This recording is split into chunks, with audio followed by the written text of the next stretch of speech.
අයිබෝවන් දරුවනි උසස් පෙළ ගිණුම් කරණයේ විෂය ධාරාව යටතේ අපි දැන් කතා කරමින් යන්නේ 14 වන පාඩමේ අද අපි කතා කරන්න බලාපොරොත්තු වෙන්නේ 7 වන එකකය. ඔබ දන්නවා 14 වන පාඩම තමයි කළමනාකරණ ගිණුම් කරණය. අපි එහි 6 වන එකකයේ වශයෙන් පසුගිය එකකෙ තුලින් සාකච්ඡා කිරීම ආරම්භ කළා පොදු කාර්ය පිරිවැය පිළිබඳව. ඉතින් ඔබට මතක ඇති අපි කතා කළා මා කිව්වා පොදු කාර්ය පිරිවැය සම්බන්ධව මෙන්න මේ සටහන අපි අධ්‍යයනය කළා පොදු කාර්ය පිරිවැයට අපිට කතා කරන්න තියෙන විෂය පතය.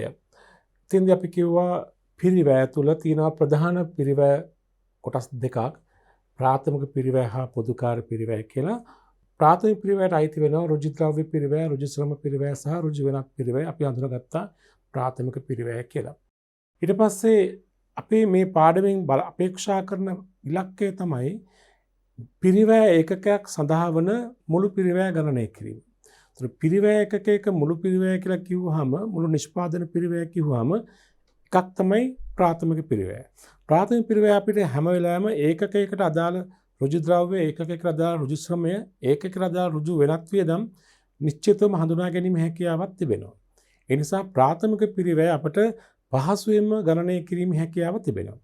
නමුත් පොදු කාර්ය පිරිවැය එහෙම ඒකකයකට අදාළ ප්‍රමාණය නිශ්චිතව හඳුනා ගන්න පුළුවන් කමක් නැහැ.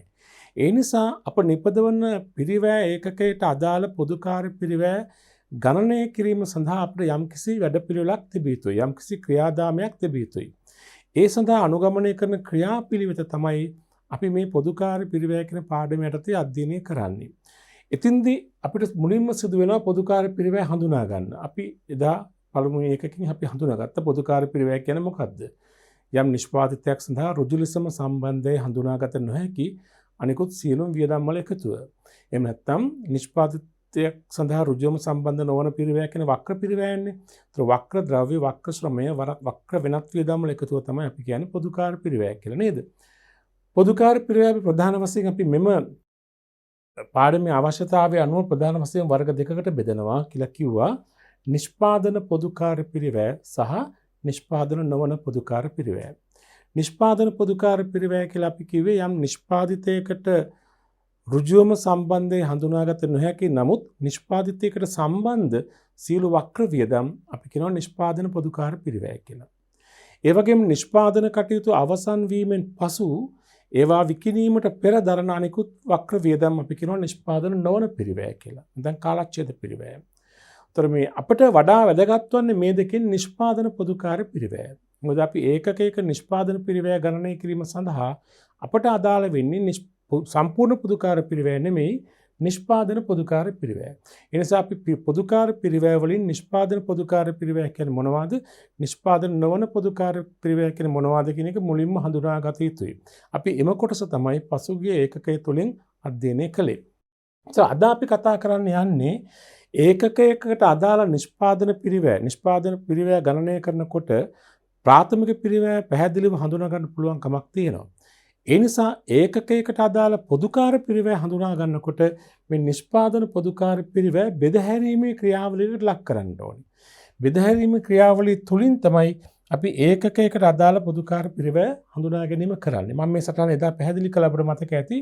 මේ බෙදහැරීමේ ක්‍රියාවලියේදී එනවා රැස් කිරීම කියලා කොටසක් එනවා. පියවරයන් කීපයක් තියෙනවා. පළවෙනි පියවර රැස් කිරීම, දෙවන පියවර ප්‍රතිපාදනය, තුන්වෙනි පියවර විභජනය, ඒකෙත් ප්‍රාථමික විභජනය, ද්විතීයික විභජනය, ප්‍රාථමික විභජනයෙන් පස්සේ තමයි ද්විතීයික විභජනය කරන්නේ.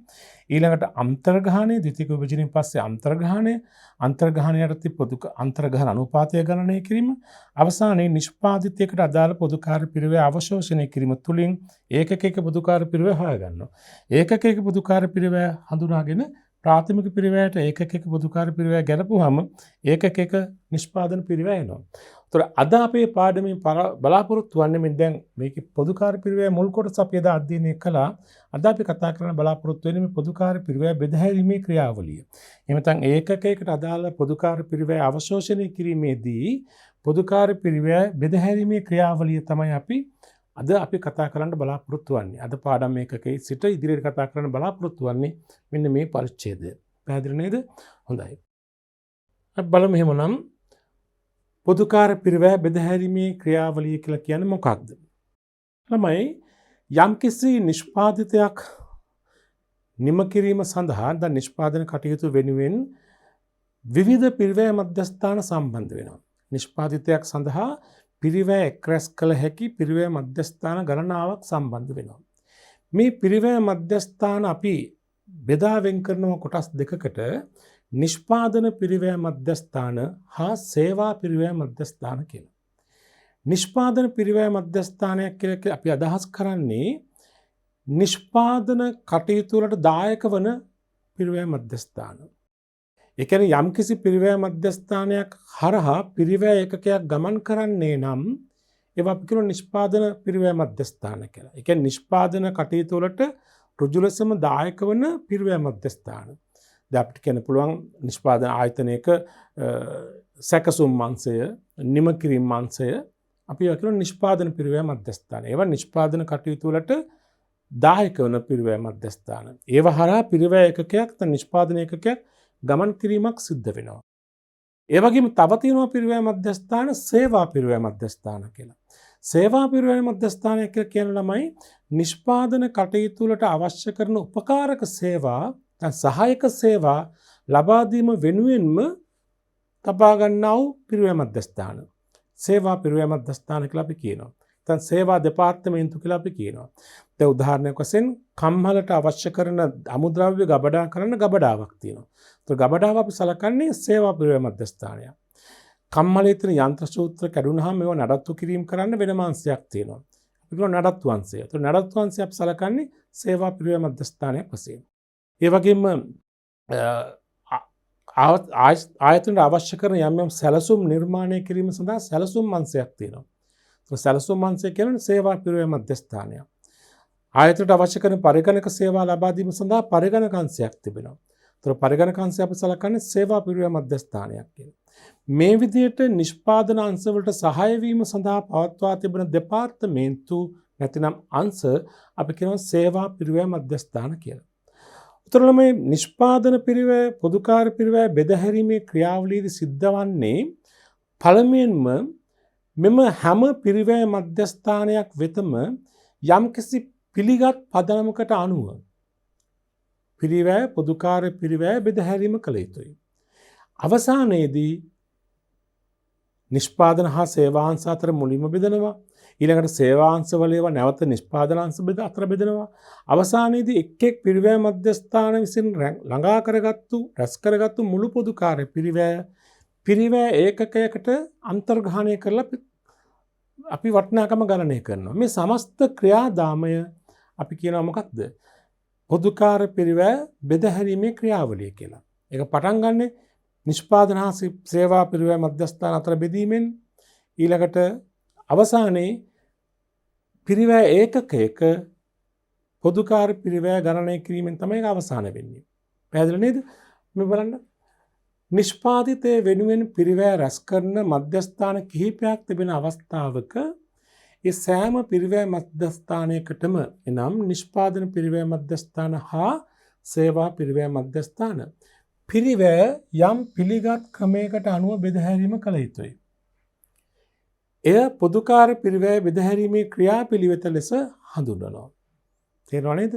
යම්කිසි පොදුකාර පිරිවැයක් පිළිගත් පදනමකට අනුව නිෂ්පාදන හා සේවා පිරිවැය මධ්‍යස්ථාන අතර බෙදහැරීමක් කළ යුතුයි. ඒක අපි කියනවා පොදුකාර පිරිවැය බෙදහැරීමේ ක්‍රියාවලිය කියලා. මේ බෙදහැරීමේ ක්‍රියාවලිය අවසාන අරමුණ තමයි මම හැම විටම කිව්වේ පිරිවැය ඒකකයකට අදාළ පොදුකාර පිරිවැය ප්‍රමාණය පොදුකාර පිරිවැය වටිනාකම නිශ්චය කර ගැනීම, ගණනය කර ගැනීම. උතර මේ පොදුකාර පිරිවැය බෙදහැරීමේ ක්‍රියාවලියේ පිළිවෙත් 4ක් තියෙනවා. එතන ක්‍රියාවලියට අයිති පියවරයන් 4ක් තියෙනවා. පළවෙනි පියවර අපි කියනවා පොදුකාර පිරිවැය රැස් කිරීම කියන එක. කලෙක්ටිං කියන එක. ඊට පස්සේ අපි කතා කරනවා පොදුකාර පිරිවැය ප්‍රතිපාදනය කිරීම නැත්නම් වෙන් කිරීම ඇලොකේෂන් කියන එක. ඊට පස්සේ අපි කතා කරනවා පොදුකාර පිරිවැය විභජනය කිරීම කියලා. විභජන යටතේත් අපි එනවා පියවර දෙකක් ප්‍රාථමික විභජනය සහ ද්විතීක විභජනය නැත්නම් ප්‍රතිවිභජනය කියලා. අවසාන එක තමයි පොදුකාර පිරිවැය අන්තර්ග්‍රහණය කිරීම ඇබ්සෝප්ෂන් කියන එක. අන්තර්ගාහනය කිරීම, ඇබ්සෝබ් කරගන්න, අවශෝෂණය කර ගැනීම.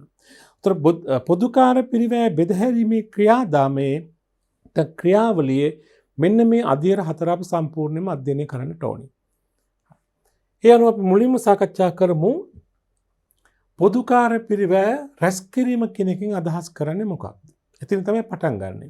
පොදුකාර පිරිවැය බෙදහැරීමේ ක්‍රියාවලිය ආරම්භ වන්නේ පොදුකාර පිරිවැය රැස් කිරීම කියන පරිච්ඡේදයෙන්, පියවරෙන්, අධීරයෙන්. මොකද්ද ළමයි පොදුකාර පිරිවැය රැස් කිරීමක් කියලා කියන්නේ? ළමයි පළවෙනි පියවර වන්නේ රැස් කිරීම කියලා කිව්වනේ. ඒකෙන් අදහස් කරන්නේ යම් යම් මූලාශ්‍ර ලේඛන ආධාරයෙන් ආයතනය තුල ජනිත වන ආයතනය තුල ඇතිවන්නා වූ පොදුකාර පිරිවැයන් අපි හඳුනා ගැනීම කළ යුතුයි. යම් යම් මූලාශ්‍ර ලේඛන ආධාරයෙන් ව්‍යාපාරයක් තුල ජනිත වී තිබෙන පොදුකාර පිරිවැයන් හඳුනා ගැනීම අපි කියනවා පොදුකාර පිරිවැය රැස් කිරීම කියලා. දැන් අපි අවසාන ඉලක්කයට යන්න තමයි අපි මේ සූදානම් වෙන්නේ. ඉස්සෙල්ලා අපි ව්‍යාපාරය තුල මේ නිෂ්පාදිතයන්ට අදාළව මේ පිරිවැය මධ්‍යස්ථානයන්ට අදාළව පොදුවේ සමස්ත ව්‍යාපාරය වෙනුවෙන් ඇති වී තිබෙන පොදුකාර පිරිවැයන් මොනවාද කියලා හඳුනා ගන්නට ඕනේ. ආයතනයක එක් එක් පොදුකාර පිරිවැයන් හඳුනා ගැනීම කරන්නට ඕනේ. ඒ හඳුනා ගැනීම කරනකොට ඒවට යම්කිසි ලිඛිතමය මූලාශ්‍ර ලේඛන වලින් හඳුනා ගන්නට ඕනේ. ආවට ගියට නෙමෙයි. යම්කිසි පදනමක් සහිතව සාක්ෂි සහිතව අපි පොදුකාර පිරිවැයන් හඳුනා ගැනීම කරන්නට ඕනේ. මෙම ක්‍රියාව තමයි අපි කියන්නේ පොදුකාර පිරිවැය රැස් කිරීම කියලා. මේ බලන්න. පොදුකාර පිරිවැය විවිධ මූලාශ්‍ර ලේඛන ආධාරයෙන් හඳුනා ගැනීම පොදුකාර පිරිවැය රැස් කිරීම ලෙස හඳුන්වනවා. එනම් ඒ වියදමට අදාළ වූ මූලාශ්‍ර ලියවිලි මගින් පොදුකාර පිරිවැය හඳුනා ගැනීම තමයි මේ පොදුකාර පිරිවැය රැස් කිරීම කියලා කියන්නේ. දැන් මෙතෙන්දී එක් එක් පොදුකාර පිරිවැයන්ට අදාළ යම් යම් මූලාශ්‍ර තිබෙනවා. මූලාශ්‍ර ලේඛන තිබෙනවා. මේවා තුලින් තමයි අපි පොදුකාර වියදම හඳුනාගන්නේ. හරි නේද? දැන් බලමු මොනවද මේ පොදුකාර පිරිවැයන්, ඒවට අදාළ මූලාශ්‍ර ලේඛනයන් මොනවද? එක පොදුකාර පිරිවැයක් තමයි වක්‍ර වැටුප්. ඍජු වැටුප් අයිති වෙන ප්‍රාථමික පිරිවැයටනේ. අපිට අයිති වෙන වක්‍ර වැටුප්. කර්මාන්තශාලාවට හෝ කර්මාන්තශාලාවට නොවන. නමුත් අපි මෙතෙන්දී හැම වෙලාවෙම දැන් අවධානය යොමු කරන්න අපි ගන්න මොන එකේද? නිෂ්පාදන පොදුකාරය. මේ අපි හඳුනා ගන්න උත්සාහ කරන්නේ නිෂ්පාදන පොදුකාරය. දැන් මුළු පොදුකාර පිරිවැයෙන් අපි වෙන් කරගෙන හමාරයි නිෂ්පාදන පොදුකාර පිරිවැය වෙනම හඳුනාගෙන තිබෙනවා නේ. ඒ නිෂ්පාදන පොදුකාර වියදම් තමයි මේ අපි රැස් කරන්න උත්සාහ කරන්නේ. ඒකෙදි වක්‍ර වැටුප්, කර්මාන්ත ශාලාවට සම්බන්ධ වක්‍ර වැටුප්, ඍජු නොවන වැටුප්, කම්මල් කළමනාකරුවන්ගේ වැටුප, ඒ වගේම සුපරීක්ෂකවරුන්ගේ වැටුප, මුරකරුවන්ගේ වැටුප, වැඩමූලිකවරුන්ගේ වැටුප, අන්න වක්‍ර වැටුප් සඳහා නිදසුන්. මේවා සම්බන්ධ දත්ත අපි කොහෙන්ද ලබා ගන්නේ? ප්‍රධාන වශයෙන්ම ලබා ගන්නා ස්ථානය තමයි වැටුප් ලේඛනය. ඒක දන්නවා අපි පසුගිය පාඩමකදී ශ්‍රම පිරිවැය අධ්‍යයනය කළා. ඉතින්දී වැටුප් ලේඛනය ගැන දීර්ඝ වශයෙන් අපි අධ්‍යයනය කළානේ. ඒතර වැටුප් ලේඛනයක තිබෙනවා හැම සේවකයෙකු සම්බන්ධවම ඒගොල්ලන්ගේ වැටුපට අදාළ තොරතුරු. ඒතර ශ්‍රමිකයින්ගේ ඍජු නොවන ශ්‍රමිකයින්ගේ වගේම ඍජු ශ්‍රමිකයින්ගේ දෙගොල්ලම ඉන්නවා. නමුත් අපිට දැන් ඕන කරන ඍජු නොවන ශ්‍රමිකයින් ඒගොල්ලන්ගේ වැටුප් ගැන විස්තර අපිට වැටුප් ලේඛනයේ හඳුනා ගන්න පුළුවන්. කළමනාකරු නිෂ්පාදන කළමනාකරු වැටුප, සුපරීක්ෂකරුන්ගේ වැටුප, කම්මලේ මුරකරුගේ වැටුප, ඒ සියල්ල අපිට වැටුප් ලේඛනයේ හරහා ලබා ගන්න පුළුවන්. එහෙනම් වක්‍ර වැටුප් ලබා ගන්නා වූ මූලාශ්‍රය මොකද්ද? වැටුප් ලේඛනය. ඊළඟ විදුලි ගාස්තු. විදුලි ගාස්තු කියන්නේ අපි දන්නවා වක්‍ර වියදමක්. විදුලි ගාස්තු හඳුනා ගන්න පුළුවන් ප්‍රධානම මූලාශ්‍රය තමයි මූලාශ්‍ර ලේඛන තමයි විදුලි බිල. අපිට විදුලි බල ආයතනයෙන් ලබා දෙන විදුලි බිල අපිට හොඳටම ප්‍රමාණවත් විදුලි බිල හඳුනා ගන්න. ඊට අමතරව අපිට වැදගත් වෙනවා විදුලි මීටරය.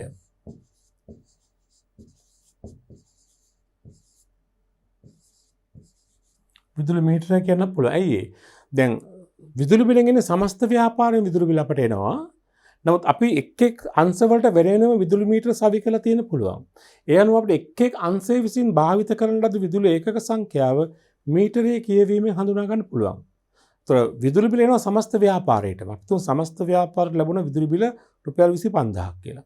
ඒතර කම්මලේ අපි තුන් අංශ තුනක් තියෙනවා ABC කියලා. ඒතර A අංශයට වෙනම විදුලි මීටරයක් තියෙනවා, B අංශයට විදුලි මීටරයක් තියෙනවා, C අංශයට වෙනම විදුලි මීටරයක් සවි කරලා තියෙන පුළුවන්. සමහරකට මේ අංශ තුනට වෙන්වෙන්ව විදුලි බිල්පත් ලැබිලා තියෙන්නත් පුළුවන්.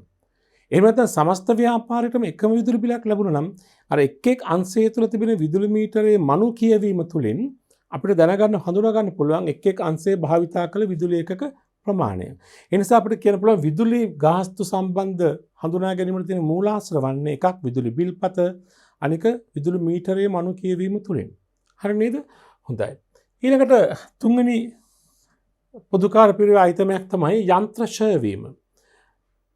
දැන් ව්‍යාපාරයේ යන්ත්‍ර එක එක ආකාරයේ යන්ත්‍ර තියෙන පුළුවන් කම්මල පාවිච්චි කරන. මේ එක් එක් යන්ත්‍රවල ක්ෂය කියන්නේ අපි දන්නේ පොදුකාර පිරිවෙයක්, නිෂ්පාදන පොදුකාර පිරිවෙයක්. ඒතර මේ යන්ත්‍ර ක්ෂය වටිනාකම අපි කොහෙන්ද හඳුනාගන්නේ? ක්ෂය වීම වාර්තා කිරීම ගිණුම් තැබීමට පෙර හදන ක්ෂය ලේඛනයක්. අපි කියනවා දේපල පෙරියත උපකරණ ක්ෂය ලේඛන කියලා. එම ක්ෂය ලේඛනයේ තියෙන එක් එක් යන්ත්‍රයට අදාළ ක්ෂය වීම කොච්චරද කියන එක. අහවල් යන්ත්‍ර එකේ ක්ෂය වීම, යන්ත්‍ර දෙකේ ක්ෂය වීම, යන්ත්‍ර තුනේ ක්ෂය වීම සියල්ල තියෙන වෙන වෙන විස්තරාත්මකව විශ්ලේෂණාත්මකව තිබෙනවා. ඒ අවසාන වටිනාකම තමයි ගිණුම්ගත කරලා තිබෙන්නේ. යන්ත්‍ර ක්ෂය ගිණුම් හර කරලා ක්ෂය වෙන් කිරීමේ ගිණුමට බැර කරලා තියෙන නැත්නම් සමුචිත ක්ෂය ගිණුමට බැර කරලා තියෙන යන්ත්‍ර මුළු ක්ෂය වටිනාකම. නමුත් මේ මුළු ක්ෂය වටිනාකම නියෝජනය කරන එක් එක් යන්ත්‍රවල ක්ෂය වීම වෙන වෙනම වාර්තා කිරීමක් කරන යන්ත්‍ර ක්ෂය ලේඛනයේ. නැත්නම් දේපල පිරිත උපකරණ ලේඛනයේ. ඒ ලේඛනය තුලින් අපිට පුළුවනි යන්ත්‍රවල ක්ෂය වටිනාකම හඳුනා ගන්න. පැහැදිලි යන්ත්‍ර උපකරණ ලේඛනය නැත්නම් යන්ත්‍ර ක්ෂය ලේඛනය කියලා කියන්නත් පුළුවන්. මම මේ කියන්නේ එක් එක් වක්‍ර පිරිවැයන් නැත්නම් පොදුකාර පිරිවැයන් නැත්නම් නිෂ්පාදන පොදුකාර පිරිවැයන් හඳුනාගත හැකි මූලාශ්‍ර. ඊළඟට තියෙනවා කම්මල් කුලිය. කම්මලට දාලා කම්මල කුලී පදනමට ගොඩනැගිල්ලක නම් පවත්වාගෙන යන්නේ වාර්ෂික කම්මල් කුලිය කොයිතරම්ද කියලා අපිට දැනගන්න පුළුවන්කමක් තිබෙනවා මෙන්න මේ වයින්. එකක් තමයි බදු කුලිය ගිවිසුමින්. දැන් බදු කුලිය කල්බදු ඔප්පුවෙන්. අපි බද්දරන අරන් තියෙන ගොඩනැගිල්ල අපි ගණන්කරු සහ දීමනාකරු අතර එනවා ගිවිසුමක්. ඒ ගිවිසුමේ තිබෙනවා පැහැදිලිව වාර්ෂික කුලිය කොච්චරද කියන එක. ඒතර ඒ අනුව බදු කුලිය ගිවිසුම මගින් නැත්නම් බදු ඔප්පුව මගින් අපිට දැනගන්න පුළුවන් වාර්ෂික කුලී ප්‍රමාණය කොච්චරද කියලා. මොකද අපිට ඕනේ වාර්ෂික ප්‍රමාණය මුදලින් ගෙවපු ගාන නෙමෙයිනේ. මුදලින් ගෙවුවොත් නැත්නම් ගෙව සම්පූර්ණ ගණන. කාලච්ඡේදයට අදාළ කුලී වියදම. ඒතර කාලච්ඡේදයට අදාළ කුලී වියදම හඳුනා ගන්න පුළුවන් මොකද්ද? බදු ඔප්පුවෙන් නැත්නම් කුලී ගිවිසුම මගින්. කුලී ගිවිසුම මගින්. හරි නේද? හොඳයි. ඒ වගේම අපිට තවත් පොදුකාර වියදමක් හඳුනා ගන්න පුළුවන් ඉන්ධන වියදම. යන්ත්‍ර සඳහා යොදවන ඉන්ධන වියදම. ඉන්ධන අපි බොහෝ විට සැපයීම් කරුවන්ගෙන් ලබා ගන්නේ. ඒ සැපයීම් කරුවන් අපිට ඉදිරිපත් කරනවා බිල්පත්, ඉන්වොයිස් පත් ඉදිරිපත් කරනවා. ඒ සැපයීම් කරුවන්ගෙන් ලැබුණු ඉන්වොයිස් පත් එහෙම නැත්නම් බිල්පත් ආධාරයෙන් අපිට හඳුනා ගන්න පුළුවන් ඒ කාලච්ඡේදයට අදාළ ඉන්ධන වියදම කොයිතරම්ද කියන එක. අපි මේ කතා කරන්නේ මොකක්ද? පොදුකාර වියදම් රැස් කිරීම කියන පළවෙනි අදියරට අදාළ කරුණු. පොදුකාර වියදම් මේ තියෙන පොදුකාර වියදම අයිතමේ මේ තියෙන ඒ රැස් කරගත හැකි මූලාශ්‍ර. මේ එක් එක් මූලාශ්‍ර තුලින් පොදුකාර වියදම හඳුනා ගැනීම තමයි අපි කියන්නේ පොදුකාර වියදම් රැස් කිරීම කියලා නේද? උතන ඉන්ධන වියදම අපි දැනගන්නේ කොහොමද? සැපයීම් කරුවන්ගෙන් ලැබුණු බිල්පත් ආධාරයෙන්. ඊළඟට වක්‍ර අමුද්‍රව්‍ය. එක් එක් අංශය විසින් භාවිත කළ වක්‍ර අමුද්‍රව්‍ය ප්‍රමාණය අපිට හඳුනා ගන්න පුළුවන්. ඒ වටිනාකම් හඳුනා ගන්න පුළුවන් එකක් තමයි ද්‍රව්‍ය අධ්‍යාචන පත් වලින්. එක් එක් අංශයේ කොයිතරම් ද්‍රව්‍ය ප්‍රමාණයක් පාවිච්චි කළාද කියන එක ඒවැ වටිනාකම පැහැදිලිව ද්‍රව්‍ය අධ්‍යාචන පත්‍රයේ සඳහන් කරනවා. කියන්නේ ගබඩාව කම්මලට ද්‍රව්‍ය නිකුත් කරනකොට එක් එක් අංශවල ද්‍රව්‍ය නිකුත් කරනකොට ඔබ දන්නවා අපි ද්‍රව්‍ය පාලනයේදී අපි කතා කළා ද්‍රව්‍ය අධ්‍යාචන පත්‍රයේ සඳහන් කරනවා නිකුත් කළ ද්‍රව්‍ය ප්‍රමාණය සහ ඒකේ වටිනාකම. ඒතර ද්‍රව්‍ය අධ්‍යාචන පත්‍රයේ තියෙන නිකුත් කළ ප්‍රමාණයත් සඳහන් වෙනවා. ඒ වගේම එහි වටිනාකමත් සඳහන් වෙනවා. මතකයි ද්‍රව්‍ය නිකුත් පාලනයේදී මිල කිරීමේ ක්‍රමයක් පදනම් කරන කම්මලට ගබඩාව ද්‍රව්‍ය නිකුත් කරන හැම වෙලාවකම ඒ මූල්‍ය වටිනාකම සඳහන් කරනවානේ. අපිට ඒ අනුව නිකුත් කළ ද්‍රව්‍යවල ප්‍රමාණය වගේම වටිනාකමත් හඳුනා ගැනීම හැකියාව තිබෙනවා. ඒ නිසා වක්‍ර ද්‍රව්‍ය කොයිතරම් එක් එක් අංශ භාවිත කළ වක්‍ර ද්‍රව්‍ය ප්‍රමාණය හඳුනා ගන්න පුළුවන් ද්‍රව්‍ය අධ්‍යාචන පත් වලින්. ද්‍රව්‍ය අධ්‍යාචන පත් ආධාරයෙන් ද්‍රව්‍ය වක්‍ර ද්‍රව්‍ය වල පිරිවැය හඳුනා ගන්න පුළුවන්. මම මේ කතා කළේ පිරිවැයයිතම කිහිපයක්. තව තියෙන පුළුවන්. මේ කිහිපයක් ප්‍රධාන මේ කිහිපයක් මම මේ කතා කළේ. මේ තමයි ඒවා ලබාගත හැකි මූලාශ්‍ර. ඒත් ඒ අනුව පොදුකාර පිරිවැය රැස් කිරීම කියන එක අපි අදහස් කරන්නේ මොකද්ද? මේ අපි හඳුනාගත්තු විවිධ මූලාශ්‍ර ලේඛන මූලාශ්‍ර තුලින් පොදුකාර පිරිවැය නිෂ්පාදන පොදුකාර පිරිවැය හඳුනා ගැනීම අපි කියනවා මොකද්ද? පොදුකාර පිරිවැය රැස් කිරීම. ඒතර පොදුකාර පිරිවැය බෙදහැරීමේ ක්‍රියාවලියේ පළවෙනි පියවර තමයි මොකක්ද? පොදුකාර පිරිවැය රැස් කිරීම. හැදෙන්නේ නේද? හොඳයි ළමයි. අපි දැන් පොදුකාර පිරිවැය බෙදහැරීමේ ක්‍රියාදාමයේ පළවෙනි අදියර හඳුනා ගැනීම කළා. පොදුකාර පිරිවැය රැස් කිරීම. අපි යමු ඊළඟ පියවරට. ඊළඟ පියවර තමයි ළමයි පොදුකාර පිරිවැය ප්‍රතිපාදනය හෙවත් පොදුකාර පිරිවැය වෙන් කිරීම. දැන් මම ඔයාලට කිව්වා මීට මොහොතකට කලින් යම්කිසි නිෂ්පාදිතයක් සම්බන්ධ යම්කිසි ආයතනයක පිරිවැය මධ්‍යස්ථාන කිහිපයක් තියෙනට පුළුවන්. ඒවා නිෂ්පාදන පිරිවැය මධ්‍යස්ථාන හා සේවා පිරිවැය මධ්‍යස්ථාන කියලා අපි වර්ග දෙකකට බෙදා වෙන් කරගන්නවා. උතර දැන් පොදුකාර පිරිවැය බෙදහැරීමේ ක්‍රියාදාමයේදී මුලින්ම පොදුකාර පිරිවැය හඳුනා ගන්නවනේ. ඒ කියන්නේ එක් මේ පොදුවේ නිෂ්පාදන පොදුකාර පිරිවැය මොනවද කියන එක වටිනාකම හඳුනා ගැනීම කරනවා. ඊළඟට කරන්න ඕනේ දේ තමයි ළමයි මේ පොදුකාර පිරිවැය බෙදහැරීම කරන්නට ඕනේ. එක් අංශ අතර බෙදහැරීම කරන්නට ඕනේ. මේ අංශ අතර බෙදහැරීමේදී අපි මෙන්න මෙහෙම මේ අංශ අතර බෙදහැරීමේදී අපි මුලින්ම කරන්නේ මෙන්න මේ වගේ පත්‍රිකාවක් පිළිල කරනවා. මේ පත්‍රිකාව අපි නම් කරනවා පොදුකාර පිරිවැය විශ්ලේෂණ පත්‍රය. නැත්නම් පොදුකාර පිරිවැය විසර්ජන පත්‍රය කියලා. ඒතර පොදුකාර පිරිවැය අයිතමය පදනම මුළු එකතුව මේ විදිහට මෙහෙම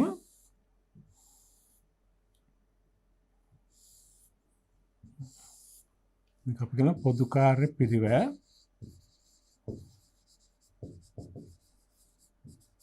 විශ්ලේෂණ පත්‍රය. මේකට විවිධ නම් තියෙන පුළුවන්. විසර්ජන පත්‍රය, පොදුකාර පිරිවැය බෙදහැරීම් පත්‍රය, එක එක නම් වලින් කියන පුළුවන් අදහස එකයි. මේක තියෙනවා මෙහෙම පිරිවැය අයිතමය. ඊළඟට තියෙනවා පදනම කියලා. තව ටිකක් පදනම ඊළඟට එකතුව. මුළු වටිනාකම නිෂ්පාදන අංශ අපි තුන් නිෂ්පාදන අංශ A B කියලා තියනවා. ඊළඟට සේවා අංශ තුන් සේවා අංශයක් තියෙනවා ගබඩා. නැත්නම් C ආදී වශයෙන් තියෙනවා කියමු. දැන් මේ අර හඳුනාගත්තු පොදුකාර පිරිවැය නැත්නම් රැස් කළ පොදුකාර පිරිවැය මෙන්න මේ පොදුකාර පිරිවැය විශ්ලේෂණ පත්‍රයට ඇතුළත් කරන්න ඕනේ.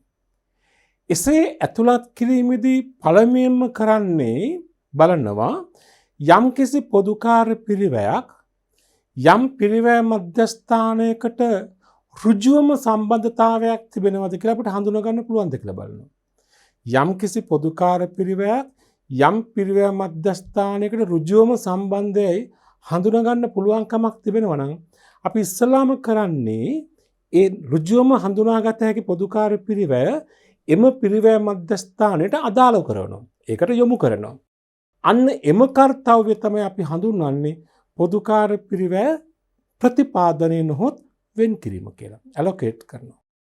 කියන්නේ අපිට යම්කිසි පොදුකාර පිරිවැය පැහැදිලිවම අහවල් පිරිවැය මධ්‍යස්ථානයට අදාළයි කියලා නිශ්චිතවම හඳුනා ගන්න පුළුවන් නම් ඒ අදාළ පිරිවැය මධ්‍යස්ථානයේ වෙත එම පොදුකාර පිරිවැය යොමු කිරීම අපි කියන පොදුකාර පිරිවැය ප්‍රතිපාදනය කිරීම කියලා. අපි තුමු පොදුකාර පිරිවැයක් තියෙනවා මෙහෙම ගබඩා වැටුප් කියලා. වටිනාකම රුපියල් අපි තුමු 10000යි. දැන් එතන පැහැදිලිවම දක්වලා තියෙනවනේ ගබඩා වැටුප් කියලා. ඒතර ගබඩා වැටුප් කියලා කිව්වම ඒක පොදුකාර පිරිවැයක් තමයි. ඒක A අංශයට හෝ B අංශයට අදාළ වෙන්නේ නැහැ. කෙලිම ගබඩාවටනේ. අපිට මේ 10 දාම කෙලිම ගබඩා අංශයට දානවා. මම මේ මොකද්ද කළේ එහෙමනම් පොදුකාර පිරිවැය ප්‍රතිපාදනය කළා. මේ පදනම කියන යට අපි ලියන ප්‍රතිපාදනය. හරි. අපි තව එකක් තියෙනවා ඒ අංශයේ විදුලිය. අපි දැන් 5000 වටිනාකම ඉතින්දි පැහැදිලිවම කියනවා මේක ඒ අංශයට අදාළ විදුලිය. සමහර ඒ අංශයට වෙනම විදුලි මීටරයක් සවි කරලා ඇති. එහෙම නැත්නම් ඒ අංශයේ පාවිච්චි කළ විදුලියක සංඛ්‍යාව තුලින් හඳුනාගෙන ඇති. ඒ අංශයේ විදුලිය රුපියල් 5000යි. તો ඒ අංශයේ විදුලිය කියලා කිව්ව නිසා ඒක B අංශයට හෝ ගබඩාවට අයිති වෙන්නේ නැහැ. කෙලින්ම දානවා ඒ අංශයට. එහෙනම් මම මේ මොකද්ද කළේ? පොදුකාර පිරිවැය මොකද්ද? ප්‍රතිපාදනය කිරීමක්. ඒතර එන පොදුකාර පිරිවැය ප්‍රතිපාදනය කිරීමක් කියන්නේ මොකද්ද? යම් කිසි පොදුකාර පිරිවැයක් යම් කිසි පිරිවැය මධ්‍යස්ථානයකට එක නිෂ්පාදන හෝ සේවා වෙන්න පුළුවන්. පිරිවැය මධ්‍යස්ථානයකට අදාළයයි නිශ්චිතවම හඳුනාගත හැකි නම් එම පොදුකාර්ය පිරිවැය එම අංශයට අදාළ කරවීම අපි කියන මොකද්ද? පොදුකාර්ය පිරිවැය ප්‍රතිපාදනය කිරීම නොහොත් වෙන් කිරීම කියලා. දැන් බලන්න ඉතින්නේ අදහස. දැන් බලන්න කිසියම් පොදුකාර්ය පිරිවැයක් යම් පිරිවැය මධ්‍යස්ථානයකට සම්බන්ධයයි නිශ්චිතවම හඳුනාගත හැකි නම් එම පිරිවැය මධ්‍යස්ථානයට අදාළ කරවීම පොදුකාර්ය පිරිවැය මොකද්ද? ප්‍රතිපාදන ලෙස හඳුන්වනවා. එනම් ඒ පිරිවැය මධ්‍යස්ථානවලට අදාළව පැහැදිලිව වෙන්කර හඳුනාගත හැකි මූලාශ්‍ර ලේඛනවල ඇතුළත් පොදුකාර්ය පිරිවැය එක් පිරිවැය මධ්‍යස්ථානයට අදාළ කරවීම හෙවත් යොමු කිරීම පොදුකාර්ය පිරිවැය වෙන් කිරීම හෙවත් ප්‍රතිපාදනය කියලා හඳුන්වනවා. උදාහරණ මම දෙකක් දක්වලා දෙනවා. දෙසුන එක අදාළ පිරිවැය මධ්‍යස්ථානයේ වෙනුවෙන්ම වැය කර ඇති පොදුකාර්ය පිරිවැය. දැන් උදාහරණෙකින් ගබඩා බාරකරුගේ වේතනය. කෙලින්ම අපිට අදාළ අංශය නිශ්චිතයිනේ. එතනට දානවා අපි. ගබඩාවේ රක්ෂණ, නඩත්තු අංශයේ ෂෙයා වීම, නිමවුම් අංශයේ ෂෙයා වීම. එහෙම යම්කිසි පොදුකාර්ය වියදමක් පැහැදිලිවම යම් අංශයකට අදාළයි කියලා අපිට හඳුනා ගන්න පුළුවන් නම් අපි ඉස්සලාම කරන්න ඕනේ ඒක එම අංශයට ඇතුළත් කරනවා. ආයේ බෙදන්න අවශ්‍යතාවයක් නැහැ මේක. කෙලින්ම මේ අංශයට දාන්න පුළුවන්. අපේ පරමාර්ථය හැම පිරිවැය මධ්‍යස්ථානයකටම අදාළ පොදුකාර්ය පිරිවැය ප්‍රමාණය ගණනය කිරීම. ඉතින්දී යමක් නිශ්චිතවම හඳුනා ගන්න පුළුවන් නම් අහවල් පිරිවැය මධ්‍යස්ථානයටමයි අදාළ වන්නේ කියලා. එතනට ඇතුළත් කරන මුලින්ම. ඒක තමයි ප්‍රතිපාදනය කියලා. නේද? තව එකක් ඒ පිරිවැය මධ්‍යස්ථාන අදාළ වෙනම විදුලි බිල්පත් ලැබීම. ඉස්සෙල්ලා කිව්වා වගේ ABC කියලා අංශ වලට වෙන විදුලි බිල්පත් තිබෙනවා නම් වෙන විදුලි මීටර තිබෙනවා නම් බිල්පත වෙනම ලැබෙනවා. ඒ අනුව ඒක අපිට කෙලින්ම අදාළ කරවන්න පුළුවන් නේද? ඒක අපි කියන ප්‍රතිපාදනය කිරීම කියලා. පැහැදිලි නේද? උතෝල ළමයි මෙතනදී මතක තියාගන්නට ඕනේ පොදුකාර්ය වියදම් බෙදහැරීමේ ක්‍රියාව පටන් ගන්න රැස් කිරීම තුළින් ඊළඟ රැස් කරගත් පොදුකාර්ය පිරිවැය වලින් මුලින්ම කරන්න ඕනේ යම් කිසි ප්‍රතිපාදනය කිරීමක් කළ හැකි නම් ප්‍රතිපාදනය කරන්න මුලින්ම. යම් කිසි පොදුකාර්ය පිරිවැයක් ප්‍රතිපාදනය කිරීම සඳහා තිබිය යුතු අවශ්‍යතාව මොනවාද? එකක් තමයි එක්කෝ ඒ පොදුකාර්ය පිරිවැය යම් කිසි පිරිවැය මධ්‍යස්ථානයක් වෙනුවෙන්ම දරා තිබීම. එහෙනම් අපිට පැහැදිලිව ප්‍රතිපාදනය කරන්න පුළුවන්. දැන් ගබඩා අංශයේ වැටුප්. ඒතර ගබඩා අංශයේ වෙනුවෙන්ම ඒක දරලා තිබෙන්නේ. නඩත්තු අංශයේ යන්ත්‍රශය. ඒ නඩත්තු අංශයටම කියලා පැහැදිලිව පේනවා. යම් කිසි පොදුකාර්ය පිරිවැයක් යම් කිසි පිරිවැය මධ්‍යස්ථානයක් වෙනුවෙන්ම දරලා තිබෙනවා නම් ප්‍රතිපාදනය කිරීමට ඒක සුදුසුයි. හෝ දෙක යම් පොදුකාර්ය පිරිවැයක් යම් කිසි අංශයකට අදාළයයි නිශ්චිතව හඳුනාගත හැකි වීම. අපිට විදුලි බිල තියෙනවා රුපියල් 15000ක්. හැබැයි එක් අංශය පාවිච්චි කළ විදුලි ඒකක සංඛ්‍යාව දෙනවා. ඒ අංශය මෙච්චරයි, B අංශය මෙච්චරයි, C අංශය මෙච්චරයි. එහෙනම් අපිට 15000 නිශ්චිතව හඳුනා ගන්න පුළුවන් නේ. ඒ අංශයේ විදුලි බිල කොච්චරද, B අංශයේ විදුලි බිල කොච්චරද, C අංශයේ විදුලි බිල කොච්චරද කියලා. එහෙනම් මොකක්ද ඒක? ප්‍රතිපාදනය. ඒතර ප්‍රතිපාදනය කිරීම සඳහා එක්කෝ යම් වියදමක් එම අංශයේ වෙනුවීම දරලා තියෙන්න ඕනේ. නොයසනම් යම් අංශයකට අදාළයයි නිශ්චිතව හඳුනා ගන්න පුළුවන් කමක් තියෙන්නට ඕනේ. ඒ වටිනාකම. එහෙමනම් අපි ප්‍රතිපාදනය කරන්න ඕනේ. ඒතර පොදුකාර්ය පිරිවැය රැස් කිරීම සිදු කරයින් පස්සේ ඊළඟට මේ බෙදහැරීමේ ක්‍රියාවලිය සඳහා හදන පත්‍රිකාව තියෙනවනේ. මොකක්ද අපි කියන්නේ ළමයි? පොදුකාර්ය පිරිවැය විශ්ලේෂණ පත්‍රය. තව නම් කියන්නේ පොදුකාර්ය පිරිවැය විසර්ජන පත්‍රය. තවත් පොදුකාර්ය පිරිවැය බෙදහැරීම් පත්‍රය. තවත් පොදුකාර්ය පිරිවැය විභජන පත්‍රය. එක ආකාරයෙන් කියනවා. බොහෝ විට භාවිත කරන විශ්ලේෂණ පත්‍රය කියලා. ඒ විශ්ලේෂණ පත්‍රයේදී මුලින්ම අපි කරන්නේ මොකද්ද? ප්‍රතිපාදනය කළ හැකි පොදුකාර්ය වියදම් තිබේ නම් ප්‍රතිපාදනය කරලා ඉන්න මුලින්ම. ඊළඟට ප්‍රතිපාදනය කළ නොහැකි වියදම් තිබේ නම් තමයි ඊළඟ පියවරට ගන්නෙ. අපි තුන් පොදුකාර්ය වියදම් රැස් කළා කියමු. රැස් කිරීම කළා 10ක්. හරිද?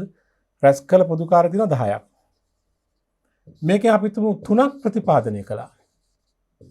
එහෙනම් තව කීයක් තියෙනවද? 7ක් ඉතිරිනේ. ඒතර දැන් පොදුකාර්ය වියදම් 10ක් රැස් කළා නම් ඒ 10ම අපි පොදුකාර්ය පිරිවැය බෙදහැරීමේ ක්‍රියාවලියට භාජනය කරන්න ඕනේ. 10ම පොදුකාර්ය පිරිවැය විශ්ලේෂණ පත්‍රයට දාන්න ඕනේ. එයින් 3ක් නිශ්චිතව හඳුනා ගන්න පුළුවන් අහවල් පිරිවැය මධ්‍යස්ථාන කියලා. හඳුනා ගන්න පුළුවන් නම් මුලින්ම මොකද කරන්නේ? ඒක ප්‍රතිපාදනය කරනවා. තව කීයක් ඉතුරු වෙනවද? 7ක්. අන්නේ 7 තමයි ඊළඟ පියවරට ගන්නෙ. ඊළඟ පියවර මොකද්ද? පොදුකාර්ය පිරිවැය විභජනය කිරීම. පොදුකාර්ය පිරිවැය විභජනය කිරීම.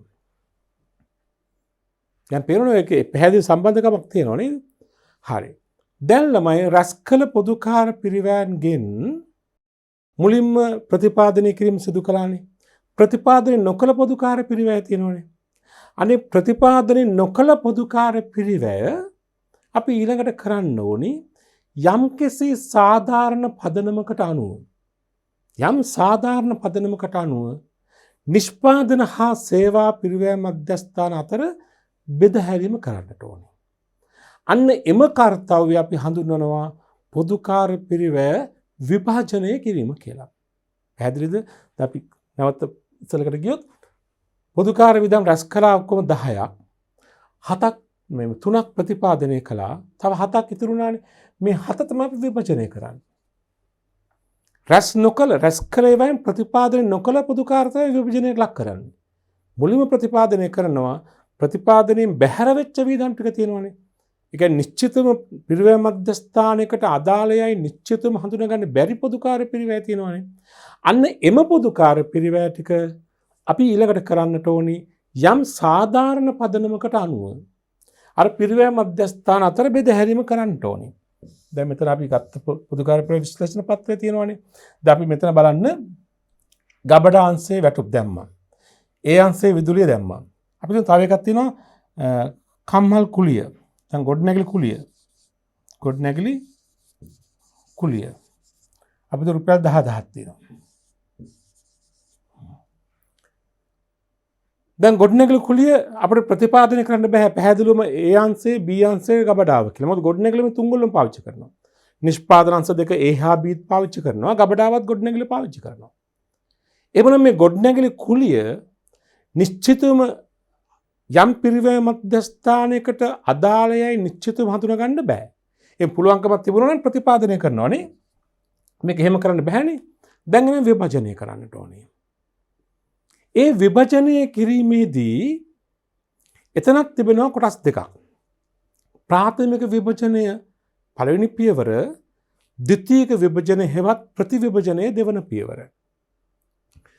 ප්‍රාථමික විභජනයට අපි මුලින්ම ගියහොත් ප්‍රාථමික විභජනය කියන්නේ අර ප්‍රතිපාදනය නොකළ පොදුකාර්ය පිරිවැය යම්කිසි සාධාරණ වූ පදනමකට අනුව නිෂ්පාදන හා සේවා කියන අංශ දෙක අතරම බෙදාහරින්න ඕනේ. දැන් මේ උදාහරණය ගත්තොත් ගොඩනැගිලි කුලිය රුපියල් 10000ක් තියෙනවා. දැන් අපිට ඕනේ A අංශයට B අංශයට C අංශයට බෙදන්න මේක. සමානව බෙදුවොත් හරියද? එහි පොඩි සාධාරණ පදනමක් නැහැ. මොකද සාධාරණ පදනම වෙන්නේ මේ ගොඩනැගිලි වැඩියෙන්ම භාවිතා කරන කෙනා වැඩියෙන් බාර ගන්න ඕනේ. ගොඩනැගිලි පිරිවැය ගොඩනැගිලි කුලිය. අඩුවෙන් පාවිච්චි කරන කෙනා අඩුවෙන් බාර ගන්නට ඕනේ. එයාට අඩුවෙන් යොමු කරන්නට ඕනේ නේද? අපි තුන් මේ ගොඩනැගිල්ල පාවිච්චි කරන්නේ A B කියන අංශ තුන ගත්තාම අපිට මුළු ගොඩනැගිලි වරගඩි ප්‍රමාණය තියෙනවා කියමු 4000ක්. ගොඩනැගිලි වරගඩි ප්‍රමාණය 4000ක් තියෙනවා. 4000 අපි නිකම්ම හිතමු A අංශය පාවිච්චි කරනවා වර්ගඵලය මෙහිමයි පාවිච්චි කරන්නේ. A අංශය වර්ගාඩිය අපි තුන් 2000ක්. වර්ගාඩිය B අංශය පාවිච්චි කරනවා 1000ක්. C අංශය පාවිච්චි කරනවා 1000ක්. C නෙමෙයි ගබඩාව. C කියන ගබඩාව කියලා අපි කියමු. તો වර්ගාඩිය ඔක්කොම 4000ක් තියෙනවා. වර්ගාඩි 4000ක් තියෙනවා. ගොඩනැගිලි වර්ගාඩි ප්‍රමාණය 4000යි. A අංශය එකෙන් භාගයක් පාවිච්චි කරනවා 2000. B අංශය කාලක්. ගබඩාව කාලක්. එහෙමනම් මේ ගොඩනැගිල්ල කුලිය මේ අංශ අතර බෙදීම කරනවා වඩා සාධාරණ පදනම මොකද්ද? වර්ගඵලය අනුව. වර්ගඵලයේ වර්ග භූමිය අපි වර්ගඵලය එතන අපි කියන බිම් අනුපාතය කියලා. භූමිය පාවිච්චි කරන අනුපාතය. භූමි පාරිභෝජන අනුපාතය. දැන් බිම් අනුපාතය නැත්නම් වර්ගඵලය. අපි දැන් පදනම වශයෙන් ගන්නවා මෙහෙම බිම් අනුපාතය නැත්නම් වර්ගඵලය කියලා. වර්ගඵලය අනුව දෙකට එකට එකනේ අනුපාතය දෙකට එකට එක.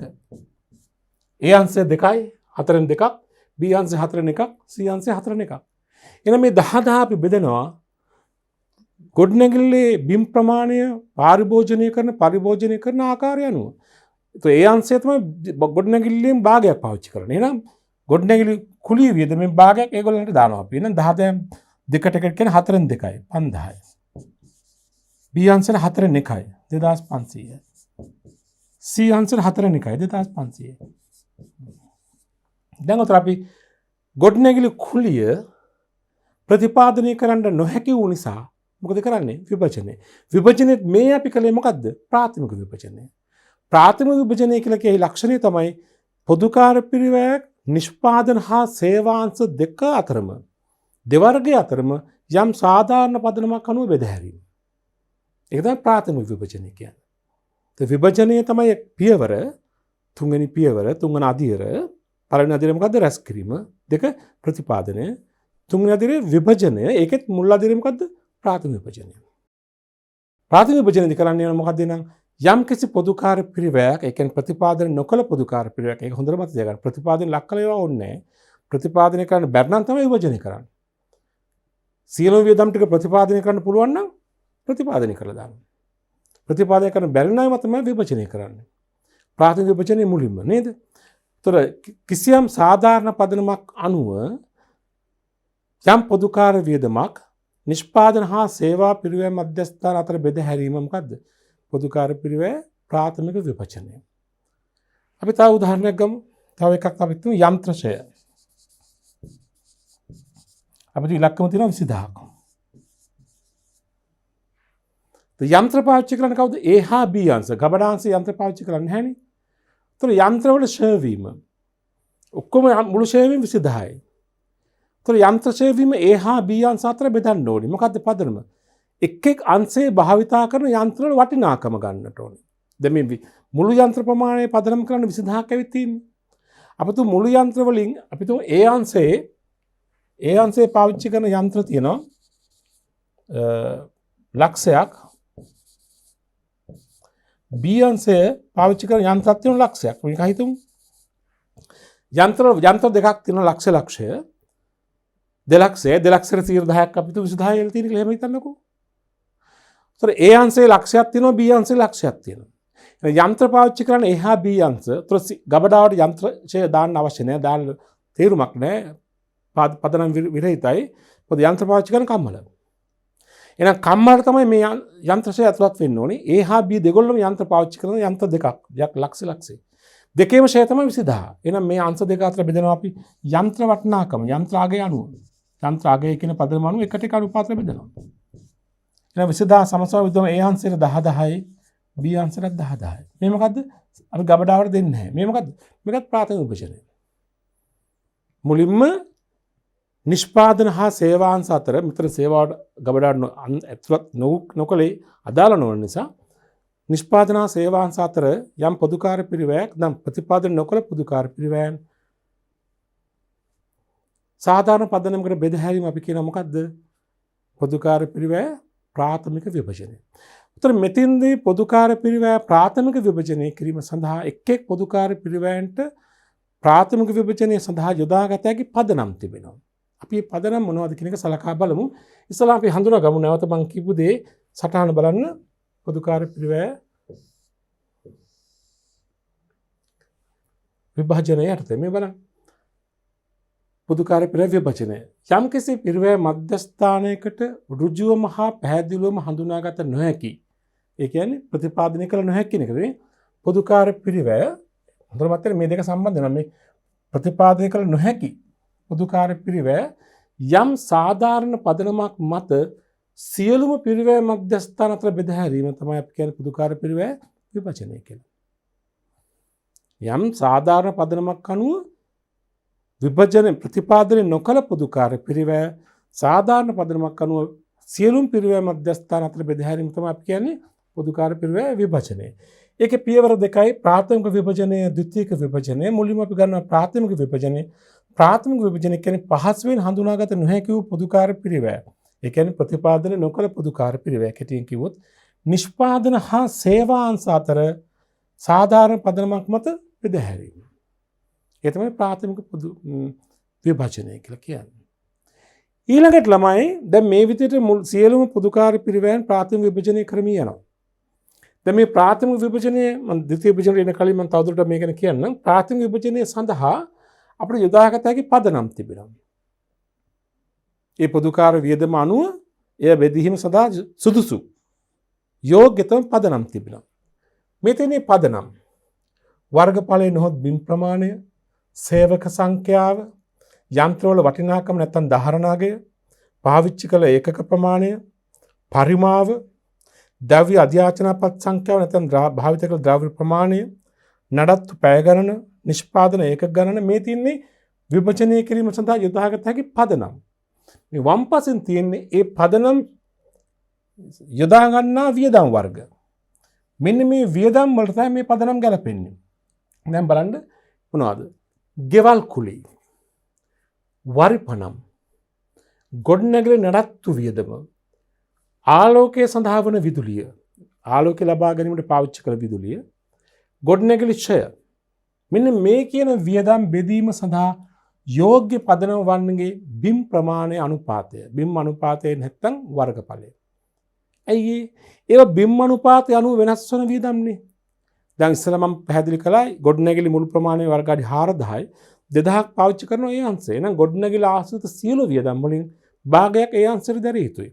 ගොඩනැගිලි කුලිය, ගොඩනැගිලි ආලෝකය ලබා ගැනීමට පාවිච්චි කරන විදුලිය, ගොඩනැගිලි නඩත්තු වියදම්, ගොඩනැගිලි අලුත් වැඩියා වියදම්, ගොඩනැගිලි ඒවා ෂෙයවීම අපි ගන්න පුළුවන්. ඇත්තම බිම් අනුපාතයක් ගන්න පුළුවන්. ගොඩනැගිලි වටිනාකම දීලා තියෙනවා වටිනාකම අනුව ගන්න පුළුවන්. ඒතර මෙතෙන්දී එම වියදම් අපි සලකනවා බිම් අනුපාතය නැත්නම් වර්ගඵලය අනුව බෙදීම වඩාත් යෝග්‍යයි කියන එක. වඩාත් සුදුසු පදනම තෝරගන්න ඕනේ. සමහරට පදනම් දෙකක් තිබෙනවා නම් දෙකේ ඒකිනුත් වඩාත් සුදුසුක තෝරගන්න ඕනේ. පැහැදිලිද? හොඳයි. ඊළඟට සේවක සංඛ්‍යාව.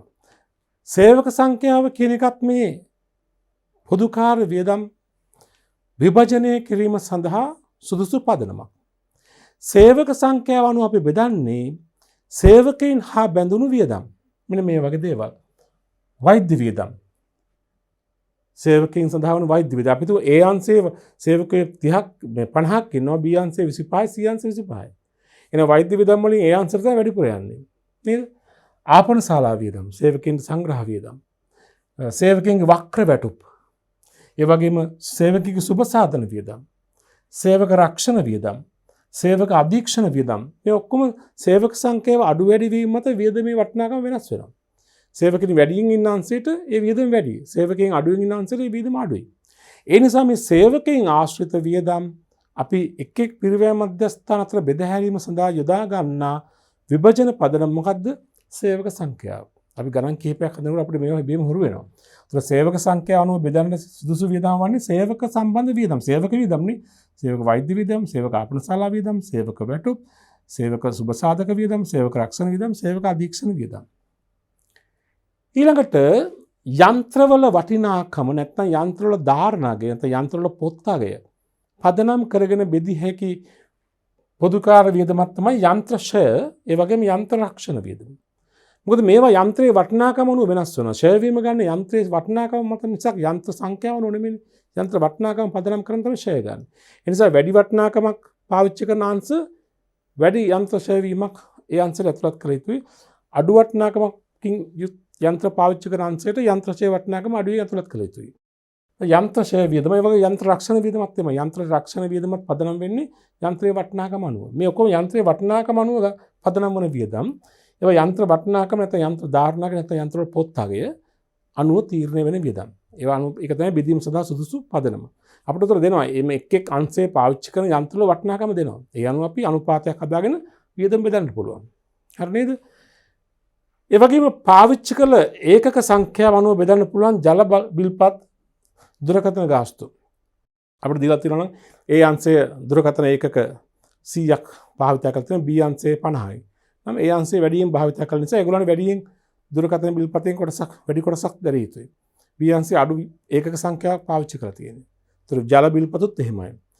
දුරකථන ගාස්තුත් එහෙමයි. විදුලි බිල වුණත් අපිට එහෙම බෙදා ගන්න පුළුවන් නම් ඒක අංශයේ භාවිත කළ ඒකක සංඛ්‍යාව එහෙම බෙදන්න පුළුවන්. ඒතර භාවිත කළ ඒකක සංඛ්‍යාව අනුව අපිට බෙදීම සඳහා යෝග්‍ය වෙනවා ජල බිල්පත් හා දුරකථන ගාස්තු වෙන වියදම්. ඊළඟට වායු සමීකරණ වියදම. එතන ගන්නවා පරිමාව. ඒතර මේ බිම් ප්‍රමාණය විතරක් නෙමෙයි ගොඩනැගිලි උස සියල්ල සම්පූර්ණ වර්ග පරිමාව අනුව බෙදා ගන්න පුළුවන් වායු සමනයකරණ වියදම. මොකද පරිමාව වැඩි නම් ඉතින්දී පරිමාව වැඩි වෙනකොට වියදම ප්‍රමාණය වැඩි. බිම් ප්‍රමාණයට වඩා පරිමාව නේද? පරිමාව ගන්නකොට උසස් සලකලට ගන්න අපි. ඒ අනුව පරිමාව පදනම් කරන බෙදන්න පුළුවන් වායු සමනයකරණ වියදම්. ඒක වඩා සුදුසු පදනම වන්නේ පරිමාව. ඊළඟට ගබඩා වියදම්. දැන් ගබඩාවට සම්බන්ධ වියදම් අපිට අනෙක් අංශ අතර බෙදාහැරීමක් අවශ්‍ය නම් එතින්දී ද්‍රව්‍ය අධ්‍යාචනපත් සංඛ්‍යාව පාවිච්චි කරන්න පුළුවන්. කියන්නේ ගබඩාව වැඩියෙන් පාවිච්චි කරලා තියෙන්නේ කවුද? ගබඩාවේ ප්‍රයෝජනෙ වැඩියෙන් අරන් තියෙන්නේ කවුද? ද්‍රව්‍ය අධ්‍යාචනපත් අපි තුමු AB හා ගබඩාව තියෙනවා. ඒ අංශයේ ද්‍රව්‍ය අධ්‍යාචනපත් යොමු කරලා තියෙනවා B ගබඩාවට 100ක්. B අංශයේ යොමු කරලා තියෙන්නේ 50යි. එහෙමනම් ඒකේ පැහැදිලි වෙන්නේ ගබඩා වියදම A හා B අංශ අතර බෙදන්නට ඕනි ද්‍රව්‍ය අධ්‍යාචනපත් අනුව. දැන් 100ක් එවලා තියෙනවා ඒ අංශය. ඒ කියන්නේ ගබඩාවේ වැඩිපුරම තැන්පත් කරලා තියෙන්නේ ඒ අංශයේ ද්‍රව්‍යය. B අංශය දාලා තියෙන්නේ 50යි. ඒතර ඒ B අංශයට සාපේක්ෂව ඒ අංශයේ ද්‍රව්‍ය තමයි වැඩිපුර ප්‍රමාණයක් ගබඩාවේ තිබිලා තියෙන්නේ. ඒ නිසා ගබඩා වියදම් A හා B අංශ අතර බෙදනවා නම් ද්‍රව්‍ය අධ්‍යාචනපත් සංඛ්‍යාව යොදා ගැනීම ගොඩාක්ම සාධාරණයි. ඒ වගේම තව එකක් තමයි භාවිත කළ ද්‍රව්‍ය ප්‍රමාණය. එක් එක් අංශයේ භාවිත කළ ද්‍රව්‍ය වටිනාක ද්‍රව්‍ය ප්‍රමාණය වටිනාකම හරි බර හරි දීලා තිබෙනවා නම් ඒකෙත් වැඩි ප්‍රමාණයක් ගත්ත කෙනාට වැඩි ප්‍රමාණයක් ඒ වියදම දරන්න ඕනේ. අඩු ප්‍රමාණයක් ගත්තු අය අඩු ප්‍රමාණයක් දරන්න ඕනේ. ගබඩා වියදම් බෙදාහැරීම සඳහා මේක විශේෂයෙන්ම ද්විතීයික විභජනයේ අවශ්‍ය වෙන දෙයක්. අපිට පුළුවන් ද්‍රව්‍ය අධ්‍යාචනපත් සංඛ්‍යාව භාවිත කරන්න. නඩත්තු අංශයේ වියදම්. නඩත්තු අංශයේ තියෙන කම්මල් වලට නිෂ්පාදන සේවා සපයන්න එක් එක් නඩත්තු අංශයේ විසින් එක් එක් අංශවලට ලබා දුණු පැය ගණන තියෙනවා. නඩත්තු වැඩ කළ පැය ගණන වාර්තා වෙලා තියෙනවා. අපි තුමු ඒ අංශයේ නඩත්තු අංශය පැය 100ක් වැය කරලා තියෙනවා. වර්ෂය තුල B අංශයට පැය 50යි. එනවා නඩත්තු අංශයේ වියදම A හා B අංශ අතර බෙදන්න ඕන 150 කියන අනුපාතයට. 100යි 50 එකෙන් දෙකට එක් කියන අනුපාතයට. හරිද? ඒ වගේම තත්ත්වපාලන වියදම් තත්ත්වපාලන වියදම් එක එක අංශ අතර බෙදීම කරන්න ඕන නිෂ්පාදනය කළ ඒකක සංඛ්‍යාව. මොකද තත්ත්වපාලනය කරන නිෂ්පාදන ඒකකනේ. ඒ අංශයේ අපේ තත්ත්වපාලන වියදම ලක්ෂයක් තියෙනවා. ඒ අංශයේ නිෂ්පාදන ඒකක තියෙනවා 25000ක්. B අංශයේ තියෙනවා 10000ක්. එහෙනම් වැඩිම තත්ත්වපාලන වියදම දාලා තියෙන ඒ අංශයට. මොකද ඒගොල්ලෝ නිෂ්පාදනය කළ ප්‍රමාණය වැඩි. නිසා නිෂ්පාදනය කළ ඒකක සංඛ්‍යාව පදනම් කරගෙන අපිට තත්ත්වපාලන වියදම් බෙදන්න පුළුවන්. මේ තියෙන්නේ වියදම් විභජනය කිරීම සඳහා සුදුසු වන පදනම්. මෙතන ප්‍රාථමික විභජනයවත් තියෙනවා ද්විතීයික විභජනයවත් තියෙනවා. අපි ද්විතීයික විභජනය දෙවෙනි කතා කරමු. කෙසේ නමුත් ප්‍රාථමික විභජනය කියන්නේ අර ප්‍රතිපාදනය නොවු පොදුකාර වියදම් යම් සාධාරණ පදනමක් මත නිෂ්පාදන හා සේවා අංශ අතර බෙදාහැරීම. ඒ සඳහා යොදාගත හැකි සාධාරණ පදනම් තමයි මෙන්න මේවා. මේ තමයි ඒ සඳහා යොදාගත හැකි වියදම්. නේද? හොඳයි. ඊළඟට අපි බලමු දෙවෙනි එක තමයි ද්විතීයික විභජනය. නැත්නම් ප්‍රතිවිභජනය. අපි ඒක ගැන දීර්ඝ වශයෙන් ඉදිරියට කතා කරමු. ද්විතීයික විභජනය කියලා කියන්නේ දැනට මම කියන කැටියෙන් දැන් මුලින්ම නිෂ්පාදන හා සේවා අංශ අතර පොදුකාර පිරිවැය බෙදෙනවනේ. දෙවනුව කරන්න ඕනේ මේ සේවා අංශ විසින් රැස් කරගත්තු පොදුකාර පිරිවැය නැවත නිෂ්පාදන අංශ අතර බෙදන්න ඕනේ. ඒකට හේතු කිහිපයක් තියෙනවා. එකක් තමයි සේවා අංශ තියෙන්නේ නිෂ්පාදන අංශ වලට සේවා සපයන්න. ඒ නිසා නිෂ්පාදන අංශ වල නියම පොදුකාර පිරිවැය හඳුනා ගන්න නම් සේවා අංශ වල පොදුකාර පිරිවැයත් නැවත එයාට බෙදීම කරන්න ඕනේ. අනිත් පැත්තෙන් සේවා අංශ හරහා පිරිවැය එකකයක් ගමන් කරන්නේ නැහැ. සේවා අංශ වලින් පිරිවැය එකකයක් ගමන් නොකිරීම නිසා සේවා අංශ වල පොදුකාර පිරිවැය අවසානයේ නිෂ්පාදන අංශ වලටම යලි බෙදාහැරීම කරන්න ඕනේ. මෙසේ මුලින්ම ප්‍රාථමික විභජනයේ නිෂ්පාදන හා සේවා අංශ අතර බෙදලා දෙවනුව සේවා අංශ විසින් රැස් කරගත් පොදුකාර්ය නිෂ්පාදන අංශ අතර යලි බෙදාහැරීම අපි කියනවා පොදුකාර්ය වියදම් ද්විතීයික විභජනය හේවත් ප්‍රතිවිභජනය කියලා. නැවත බෙදාහැරීම. ඉතින් සේවා මධ්‍යස්ථාන වලට රැස් වූ පොදුකාර්ය පිරිවැය නිෂ්පාදන අංශ වලට නැවත විභජනය කිරීම අපි කියන මොකද්ද? නිෂ්පාදන පොදුකාර්ය පිරිවැය ද්විතීයික විභජන හේවත් ප්‍රතිවිභජනය. අපි මේ ගැන දෙවනුව දීර්ඝ වශයෙන් කතා කරමු. දැන් අපි කතා කරන්නේ ප්‍රාථමික විභජනය පිළිබඳව. අපි නම් ප්‍රාථමික විභජන සම්බන්ධ අභ්‍යාසයක් කරලෙමු. බලන්න අභ්‍යාසංක 6. අහනවා ඔබෙන් පොඩි අපි ඉගෙන ගත්ත කාරණාවලින් දැන් ප්‍රශ්නයක් අහනවා මෙහෙම. පොදුකාර්ය පිරිවැය සලකන්නේ නිෂ්පාදිත පිරිවැයක්ද නැතිනම් කාලච්ඡේද පිරිවැයක් ලෙසද? පොදුකාර පිරිවැය පොදුවේ සලකන නිෂ්පාදන පොදුකාර පිරිවැයක් ලෙසද කාලච්ඡේද පිරිවැයක් ලෙසද? ඔබේ උත්තරේ කොහොමද වෙන්න ඕනේ? උත්තරේ දෙකම තියෙන්න පුළුවන්. මොකද්ද? නිෂ්පාදන පොදුකාර වියදම් මුළු පොදුකාර පිරිවැයෙන් නිෂ්පාදන පොදුකාර වියදම් මොනවද? නිෂ්පාදිත පිරිවැයක්. නිෂ්පාදන නොවන පොදුකාර වියදම් මොකද්ද? කාලච්ඡේද පිරිවැයක්. හරිනේ? උත්තර දෙකක් ඔබ දෙන්න ඕනේ. උත්තර මෙහෙම එක නිෂ්පාදන පොදුකාර්ය පිරිවැයන්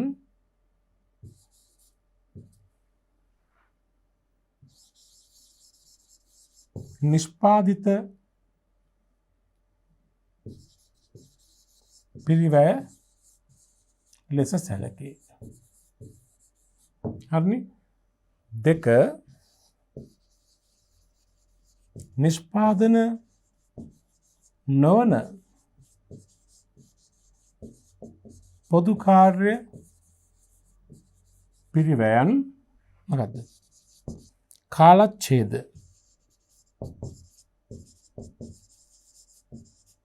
පිරිවැය ලෙස සැලකේ. පැහැදිලිනේ? ඒතර මෙතන මේ පිරිවැය දෙකම එනෝනේ. නිෂ්පාදන පොදුකාර්ය පිරිවැයක් නම් නිෂ්පාදිත පිරිවැය, නිෂ්පාදන නොවන පොදුකාර්ය පිරිවැයක් නම් කාලච්ඡේද පිරිවැය. අපිට උත්තරේ තනි උත්තරයක් දෙන්න බෑ. පොදුකාර්ය පිරිවැය තුළ දෙකම තියෙන්න පුළුවන්. දෙකම තියෙනවා. පොදුවේම නිෂ්පාදන පිරිවැයක් කියලා කියන්න බෑ. පොදුවේම කාලච්ඡේද පිරිවැයක් කියලා කියන්න බෑ. දෙකම තියෙනවා. නිෂ්පාදන පොදුකාර්ය පිරිවැයක් නම් නිෂ්පාදිත පිරිවැයක්, නිෂ්පාදන නොවන පොදුකාර්ය පිරිවැයක් නම් කාලච්ඡේද පිරිවැයක් නේද? හොඳයි. ඊළඟ ප්‍රශ්නාංකය බලන්න 7. නිෂ්පාදන කටයුතු වල නියුතු ව්‍යාපාරයක පිරිවැය ඒකකයකට නිෂ්පාදන පොදුකාර්ය පිරිවැය යම්කිසි පදනමක් මත අන්තර්ග්‍රහණය අවශෝෂණය කරගත යුතුය. මේ සඳහා නිෂ්පාදන පොදුකාර්ය පිරිවැය බෙදාහැරීමේ ක්‍රියාවලියක් අවශ්‍ය වේ. ප්‍රශ්නයෙන් අහලා තියෙන්නේ උතර නිෂ්පාදන පොදුකාර්ය පිරිවැය බෙදාහැරීමේ ක්‍රියාවලිය ලෙස ඔබ අදහස් කරන්නේ මොකද්ද? මොකද අපි සාකච්ඡා කළේ?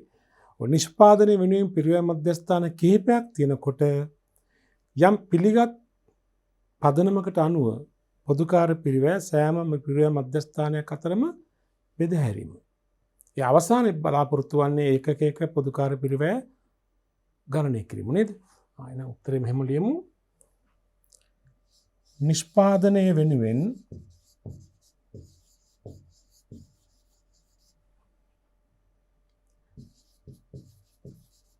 පිරිවැය මධ්‍යස්ථාන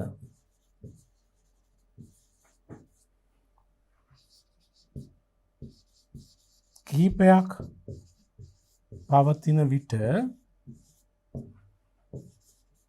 එම සෑම පිරිවැය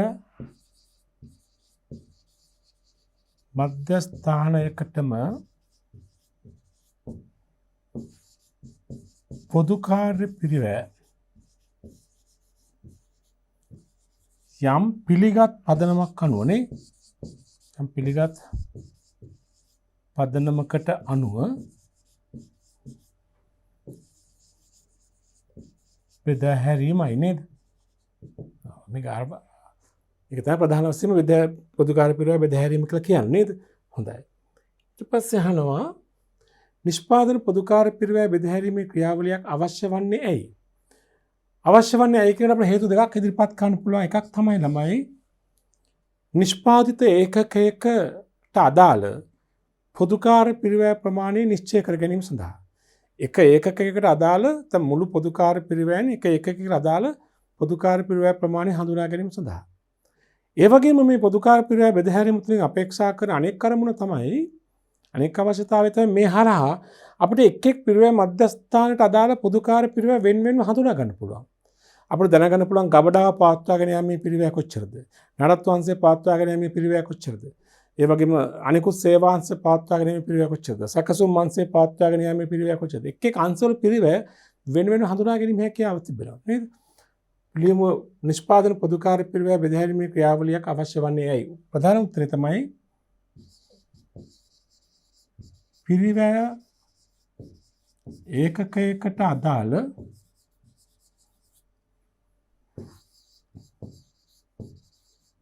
පොදු කාර්ය පිරිවැය ගණනය කිරීම සඳහා කෙටිම කිව්වොත් දැන් ප්‍රධානම අවශ්‍යතාවය දෙකක අපි ගමු එක් පිරිවැය මධ්‍යස්ථානයන්ට අදාළ පිරිවැයන් වෙන්ව හඳුනා ගැනීම සඳහා මේ පොදු කාර්ය පිරිවැය බෙදහැරීමේ ක්‍රියාවලිය යනකොට අපිට ඒකකයකට අදාළ පොදු කාර්ය පිරිවැය ලැබෙන දැන ගන්නවා වගේම එක් පිරිවැය මධ්‍යස්ථානයේ සඳහා වන පිරිවැයත් අපිට හඳුනා ගැනීමේ හැකියාව ලැබෙනවා. ඒක තමයි පොදු කාර්ය පිරිවැය බෙදහැරීමේ ක්‍රියාවලියක අවශ්‍යතාවය. ඊළඟ අහන ප්‍රශ්නේ නිෂ්පාදන පොදු කාර්ය පිරිවැය බෙදහැරීමේ ක්‍රියාවලියේ ප්‍රධාන පියවරයන් නම් කරන්න. ප්‍රධාන පියවර 4ක් තියෙනවානේ. 1 පොදු කාර්ය පිරිවැය මොකද්ද? රැස් කිරීම. 2 පොදු කාර්ය පිරිවැය මොකද්ද?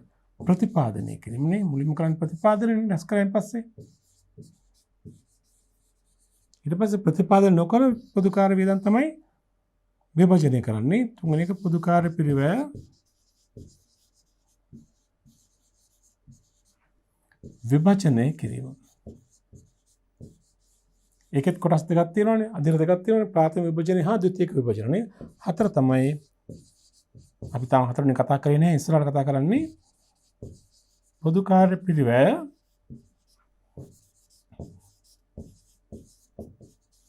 අන්තර්ග්‍රහණය කිරීම. අපි මේ අදිරට තාම ආවේ නැහැ නේද? මේ හැම අදිරෙක්ම අපි අභ්‍යාස වලින් සාකච්ඡා කරනවා ඉදිරියේදී. හරි නේද? මේ තමයි පොදු කාර්ය පිරිවැය බෙදහැරීමේ ක්‍රියාවලියේ ප්‍රධාන පියවරයන්. කෙටියෙන් අර වචන 4 ලිව්වත් ඇති. රැස් කිරීම, ප්‍රතිපාදනය කිරීම, විභජනය කිරීම, අන්තර්ග්‍රහණය කිරීම. ඒ වචන 4 ලිව්වත් ප්‍රමාණවත්. පැහැදිලිද? හොඳයි. 8 නිෂ්පාදන හා සේවා පිරිවැය මධ්‍යස්ථාන කෙටියෙන් හඳුන්වනවා. නිෂ්පාදන පිරිවැය මධ්‍යස්ථානය කියන්නේ මොකක්ද කියලා අහනවා. උත්තරේ මොකද්ද? නිෂ්පාදන කටයුතු වෙනුවෙන් සම්බන්ධ වන නිෂ්පාදන අංශ අපි කියනවා නිෂ්පාදන පිරිවැය මධ්‍යස්ථාන නේද? ඒ කියන්නේ පිරිවැය ඒකකයක් ගමන් කරන අංශ අපි කියනවා නිෂ්පාදන පිරිවැය මධ්‍යස්ථාන. නිෂ්පාදන කටයුතු වෙනුවෙන්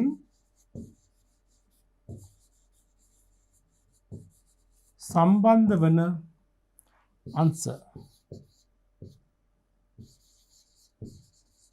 නිෂ්පාදන පිරිවැය මධ්‍යස්ථාන වේ. අපි දාමු නිදසුන් 1 සැකසුම් අංශය. තව නිම කිරීම අංශය. දැන් නිමවුම් අංශය. නිම කිරීම අංශය. ඊළඟට සේවා පිරිවැය මධ්‍යස්ථාන කියන්නේ මොකද්ද? නිෂ්පාදන අංශවලට අවශ්‍ය සහායක සේවා ලබා දෙන අංශ. මේ ලක්ෂණ වන්නේ මේවා හරහා පිරිවැය ඒකකයක් ගමන් කරන්නේ නැහැ නේද? ඒතර මෙහෙම ලියගන්න. නිෂ්පාදන අංශවලට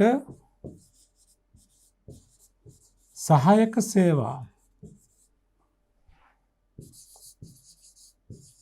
ලබා දෙන අංශ සේවා පිරිවැය මධ්‍යස්ථාන ලෙස හඳුන්වයි. නිදසුන් 1 ගබඩාව 2 නඩත්තු අංශය සැලසුම් අංශය පරිගණක අංශය ගිණුම් අංශය එහෙම කියන්නත් පුළුවන්. හොඳයි. ප්‍රශ්න 9. නිෂ්පාදන පොදු කාර්ය බෙදහැරීමේ ක්‍රියාවලියේ පළවෙනි පියවර වන්නේ පොදු කාර්ය පිරිවැය රැස් කිරීමයි. අහනවා නිෂ්පාදන පොදු කාර්ය පිරිවැය රැස් කිරීම යන්නේ අදහස් කරන්නේ මොකද්ද? අපි කතා කරන්නේ මොකද්ද? විවිධ මූලාශ්‍ර ලේඛන ආධාරයෙන් නිෂ්පාදන පොදුකාර්ය පිරිවැය හඳුනා ගැනීම අපි කියන මොකද්ද? නිෂ්පාදන පොදුකාර්ය පිරිවැය රැස් කිරීම නේ. උත්තරේ මෙහෙම කෙටියෙන් ලියමු. විවිධ මූලාශ්‍ර ලේඛන ආධාරයෙන්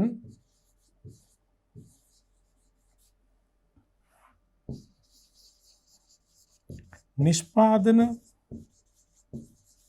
පොදුකාර්ය පිරිවැයන් හඳුනා ගැනීම.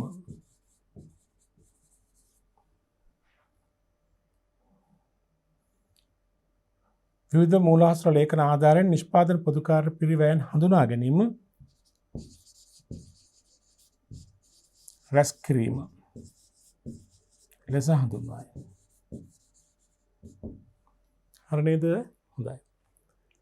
10 ඊළඟ ප්‍රශ්නයක දෙන කොටස අහනවා මේ 9 1නේ 9 2 පහත දැක්වෙන එක් එක් පොදුකාර්ය පිරිවැය අයිතම රැස් කිරීමට අදාළ මූලාශ්‍ර ලේඛනය නම් කරන්න. මෙන්න තියෙනවා අයිතමෙන් කීපයක් මීට පදනම් වන මූලාශ්‍ර ලේඛන මේ රැස් කිරීමට. යන්ත්‍ර සඳහා වන ඉන්ධන වටිනාකම දැනගන්නේ කොහොමද?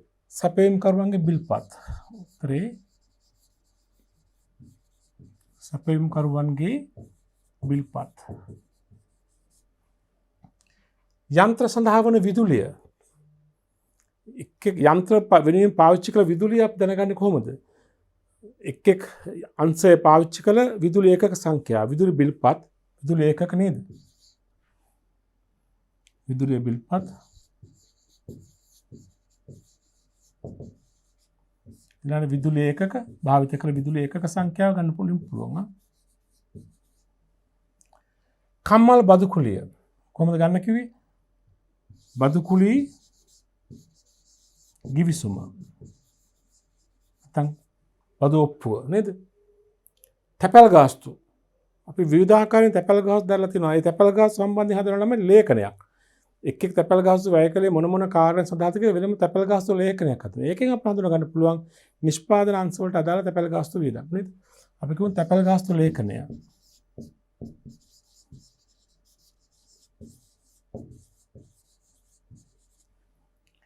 ගෙවල් කුලිය. ගෙවල් කුලිය දැනගන්න පුළුවන් ගෙවල් කුලිය ගිවිසුමින්.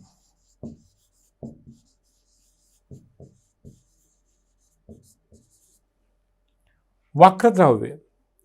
එක අංශයේ පාවිච්චි කළ වක්‍ර ද්‍රව්‍ය ප්‍රමාණය ද්‍රව්‍ය අධ්‍යාචන පත්‍ර වනු පුළුවන් නේ. ද්‍රව්‍ය අධ්‍යාචන පත්‍ර. කම්මල වරිපණම්. දැන් කම්මල් වරිපණම් විදිහට දැනගන්න පුළුවන් ළමයි එක් ප්‍රාදේශීය ආයතන පළාත් පාලන ආයතන විසින් අපිට නිකුත් කරනවා වරින් වරට කාර්තුවෙන් කාර්තුවට අවුරුද්දින් අවුරුද්දට වරිපණම් තක්සේරුව. ඒ වරිපණම් තක්සේරුවෙන් අපිට දැනගන්න පුළුවන් වරිපණම් වටිනාකම කීයද කියලා. පළාත් පාලන ආයතන විසින් ලබා දෙන වරිපණම් තක්සේරුව. මම කෙටි කියන වරිපණම් තක්සේරුව. වරිපණම් බිල කියන එක තමයි කියන්නේ. වක්‍ර වැටුප්. කොහෙන්ද? වැටුප් ලේඛනය මම ඉස්සෙල්ලා පැහැදිලි කළානේ. යන්ත්‍රශය ලේඛනය නැත්නම් දේපොළ පිරිත උපකරණ ලේඛනය නේද? කෙටියෙන් කිව්වොත් යන්ත්‍රශය ලේඛනය. නැත්නම් දේපොළ පිරිත උපකරණ ලේඛනය. එක් යන්ත්‍රයේ ෂය වටිනාකම මේ සඳහන් වෙනවා. පැහැදිලිනේ මේ තමයි පොදුකාර්ය වියදම් රැස් කිරීම සඳහා භාවිත කරන මූලාශ්‍ර. ප්‍රශ්න 10 නිෂ්පාදන පොදුකාර්ය පිරිවැය බෙදාහැරීමේ ක්‍රියාවලිය දෙවන පියවර වන්නේ පොදුකාර්ය පිරිවැය ප්‍රතිපාදනය කිරීමයි. ඇලොකේෂන් කියන එකනේ. නිෂ්පාදන පොදුකාර්ය පිරිවැය ප්‍රතිපාදනය කිරීම යන්නේ අදහස් කරන්නේ මොකද? කෙටියෙන් මොකද්ද? යම් කිසි පොදුකාර්ය පිරිවැයක් යම් පිරිවැය මධ්‍යස්ථානයකට අදාළයයි ඍජුවම හඳුනා ගන්න පුළුවන් නම් නිශ්චිතව හඳුනා ගන්න පුළුවන් නම් එම පොදුකාර්ය පිරිවැය එම පිරිවැය මධ්‍යස්ථානයට අදාළ කරවීම නේද? උත්තර මෙහෙම ලියමු. යම් පොදුකාර්ය පිරිවැයක්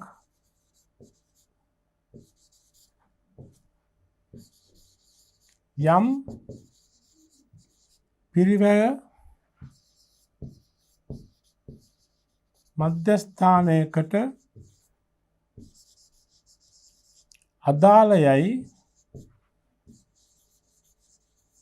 නිශ්චිතව හඳුනාගත හැකි නම් එම පිරිවැය මධ්‍යස්ථානයට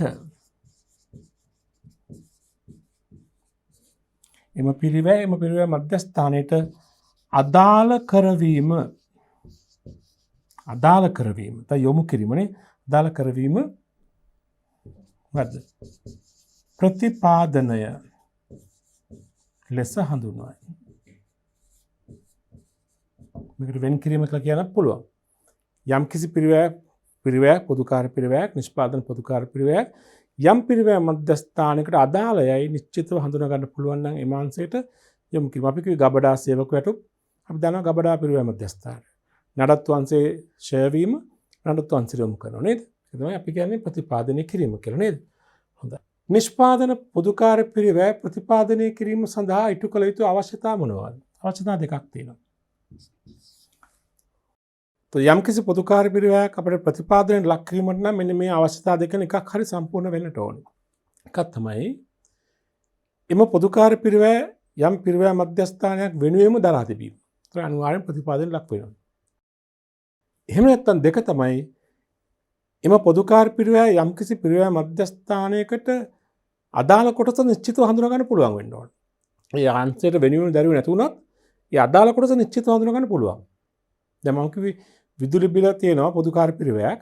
හැබැයි එක් අංශයේ විදුලි මීටර වෙනම තියෙනවා. අපිට යන එක් අංශයේ භාවිත කළ විදුලි ඒකක සංඛ්‍යාව අනුව හඳුනා ගන්න පුළුවන් මේක මේ අංශෙට මෙච්චරක් යනවා කියන එක.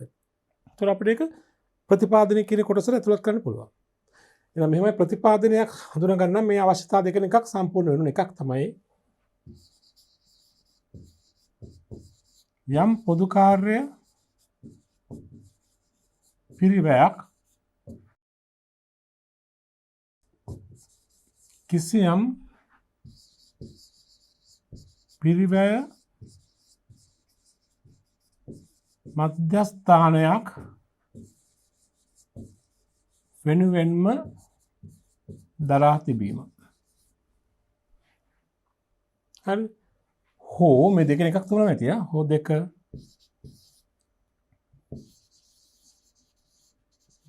කිසියම් පොදුකාර්ය පිරිවැයක් යම් පිරිවැය මධ්‍යස්ථානයකට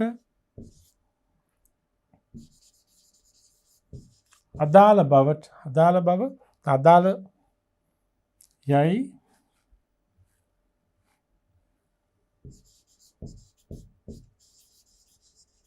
නිශ්චිත ලෙස හඳුනාගත හැකි වීම. හරි. ඒ වෙනුවෙන්ම දරන තුරුනට කමක් නැහැ. පිරිවැය මධ්‍යස්ථානයකට අදාළ කොටස නිශ්චිතව හඳුනා ගන්න පුළුවන් නම් අපි කියන මොකද්ද? ඒක ප්‍රතිපාදනයට ලක් කළ යුතුයි කියලා. පැහැදිලි නේද? හොඳයි.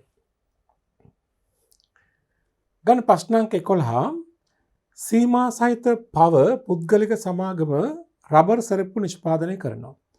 මේ රබර් කැපීමේ හා රබර් අච්චු ඇලවීමේ අංශ නිෂ්පාදන අංශ වශයෙන් තියෙනවා. රබර් කැපීමේ අංශය රබර් අච්චු ඇලවීමේ අංශය නිෂ්පාදන අංශ වශයෙන් තිබෙනවලු. ඒ වගේම රබර් ගබඩා අංශයක් සේවා දෙපාර්තමේන්තුවක් වශයෙන් තියෙනවා. ඒත් ඔක්කොම දෙපාර්තමේන්තු තුනයි. පිරිවැය මධ්‍යස්ථාන තුනයි. රබර් කැපීමේ අංශය, රබර් අච්චු ඇලවීමේ අංශය, ගබඩාව. පහත් දක්වන්නේ එක් මේ ආයතනයේ උපුටාගත් තොරතුරු. ගබඩා භාරකරුගේ වැටුප, රබර් කැපීමේ අංශයේ ඍජු නොවන වැටුප, ගබඩා අංශයේ දුරකථන බිල, ගබඩා අංශයේ විදුලි හා වරිපණම්, රබර් අච්චු ඇලවීමේ අංශයේ රුජු නොවන වැටුප්, විදුලිය ඒකකයක් සඳහා පොදුවේ රුපියල් 10ක් වැය වේ. ඒ අනුව රබර් කැපීමේ අංශයේ විදුලි පරිභෝජන ඒකක 1500, රබර් අච්චු ඇලවීමේ අංශයේ පරිභෝජන ඒකක 2000යි. සේවක සංග්‍රහ වියදම් රබර් කැපීමේ අංශය 10යි, රබර් අච්චු ඇලවීමේ අංශය 1500යි. රබර් කැපීමේ අංශයේ යන්ත්‍රශය 2000යි, රබර් ඇලවීමේ අංශයේ යන්ත්‍රශය 4000යි. ඔබ විසින් පිරිවැය මධ්‍යස්ථාන වෙත පොදුකාර පිරිවැය ප්‍රතිපාදනය කරන්න. ඔබ දැක්කා මේ අභ්‍යාසයේ හැම පොදුකාර පිරිවැයක්ම පැහැදිලිවම ප්‍රතිපාදනයට සුදුසු ආකාරයෙන් තිබෙන්නේ. ප්‍රතිපාදනය කළ හැකි පොදුකාර පිරිවැයන් තියෙන. ඒ කියන්නේ එක් අංශවලට අදාළ නිශ්චිතව හඳුනා ගන්න පුළුවන්. එහෙම නැත්නම් එක අංශවලට අදාළව දරලා තිබෙනවා හෝ එක අංශවලට අදාළයි කියලා නිශ්චිතව හඳුනා ගන්න පුළුවන් කමක් තිබෙනවා. අර පොදුකාර පිරිවැය ප්‍රතිපාදනය කිරීමේදී සලකා බැලිය යුතු ලක්ෂණ දෙකෙන් එකක්නේ තියෙනුනේ. මේ ගණන් වල සමහරක් ඒවාට එක තියෙනවා, පළවෙනි ලක්ෂණ තියෙනවා, සමහරක් ඒවාට දෙවෙනි ලක්ෂණ තිබෙනවා. හැබැයි ඔක්කොම ප්‍රතිපාදනය කළ හැකි පොදුකාරයන් තිබෙන්නේ. හොඳයි. දැන් අපි අහන්නේ පිරිවැය මධ්‍යස්ථාන වෙත පොදුකාර පිරිවැය ප්‍රතිපාදනය කරන්න කියලා. දැන් මෙතන තිබෙන සියලුම පොදුකාර වියදම් ප්‍රතිපාදනය කළ හැකි වියදම්. එහෙනම් අපි පොදුකාර පිරිවැය විශ්ලේෂණ පත්‍රය හදලා මේ පොදුකාර වියදම් ප්‍රතිපාදනය කරන ආකාරය පෙන්වමු. ඔබ මෙන්න මේ ආකාරයට ලේඛනයක් රෝල් කරගන්න. මේක අපි නම් කරමු පොදුකාර පිරිවැය විශ්ලේෂණ පත්‍රය කියලා. මේකට තීරු කීපයක් එනවා. පිරිවැය අයිතමය, පදනම, ඒ කියන්නේ ප්‍රතිපාදනයේද විභජනයේද කියන මේක ඔක්කොම ප්‍රතිපාදනය. දාන ඊට පස්සේ පිරිවැය මධ්‍යස්ථාන නිෂ්පාදනයම වෙනම ගන්න. නිෂ්පාදන මධ්‍යස්ථාන කැපුම් අංශය, ඇලවුම් අංශය, සේවා එකයි තියෙන ගබඩාව. මේ විදිහට ලේඛනයක් රෝල් කරගන්න. මේක අපි නම් කරන පොදුකාර පිරිවැය විශ්ලේෂණ පත්‍රය, නැත්නම් පොදුකාර පිරිවැය බෙදහැරීම් පත්‍රය, නැත්නම් පොදුකාර පිරිවැය විසර්ජන පත්‍රය යන ආදී වශයෙන්. අපි එක් පිරිවැය අයිතමේ ලියමු. පිරිවැය අයිතමෙන් තියෙන 9ක් මේ ගණනේ. ගබඩා බාරකරුගේ වැටුප. ඒතර පිරිවැය අයිතම අපි ලියමු මෙහෙම. ගබඩා වැටුප. කෙටියෙන් ලියාගමුකෝ. රුපියල් 21000ක් තියෙනවා. දැන් මෙතන මතක තියාගන්න දැන් ගබඩා වැටුප කිලිම ගබඩා අංශය කියලා තියෙනවනේ. ඒ කියන්නේ පිරිවැය මධ්‍යස්ථානයක් වෙනුවෙන්ම දරලා තියෙන දෙයක්. එන එක මොකද්ද? පදනම මොකද්ද? ප්‍රතිපාදනය. පදනම ප්‍රතිපාදනය. මම කියන්නේ මේ ගණනේ සියල්ලම ප්‍රතිපාදනය තමයි තියෙන්නේ. වැටුප 21000යි කිලිම කොහරද දාන්නේ? ගබඩා අංශයට. ඉලක්ක රුපියල් 21000යි. තරුණ රුපියල් කියලා කොහොම ලියන්න පුළුවන් නා රුපියල් 1000 තමයි රුපියල්. ඊළඟට රබර් කැපීමේ අංශයේ වක්‍ර වැටුප් 40000යි. අපි දාගමු මේ වක්‍ර වැටුප් කියලා. එතන තියෙන රබර් කැපීමේ අංශයේ වක්‍ර වැටුප් නේද? හරි. ඒතර මෙතින්දී වක්‍ර වැටුප් පැහැදිලිව කියනවා රබර් කැපීමේ අංශය. එහෙනම් මොකද්ද පදනම? ප්‍රතිපාදනය නේද? ඒ වියදම දරලා තියෙන අංශය පැහැදිලිව කියනවනේ. නේද? මොකක්ද අංශය? රබර් කැපීමේ අංශය. රබර් කැපීමේ අංශය නම් මෙතින් නිෂ්පාදන අංශයක් නේද? රබර් කැපීමේ අංශය තමයි මේ 40000 නේ කියලා මෙතනට අදාළයි. රබර් කැපීමේ අංශය දාගන්න 40000.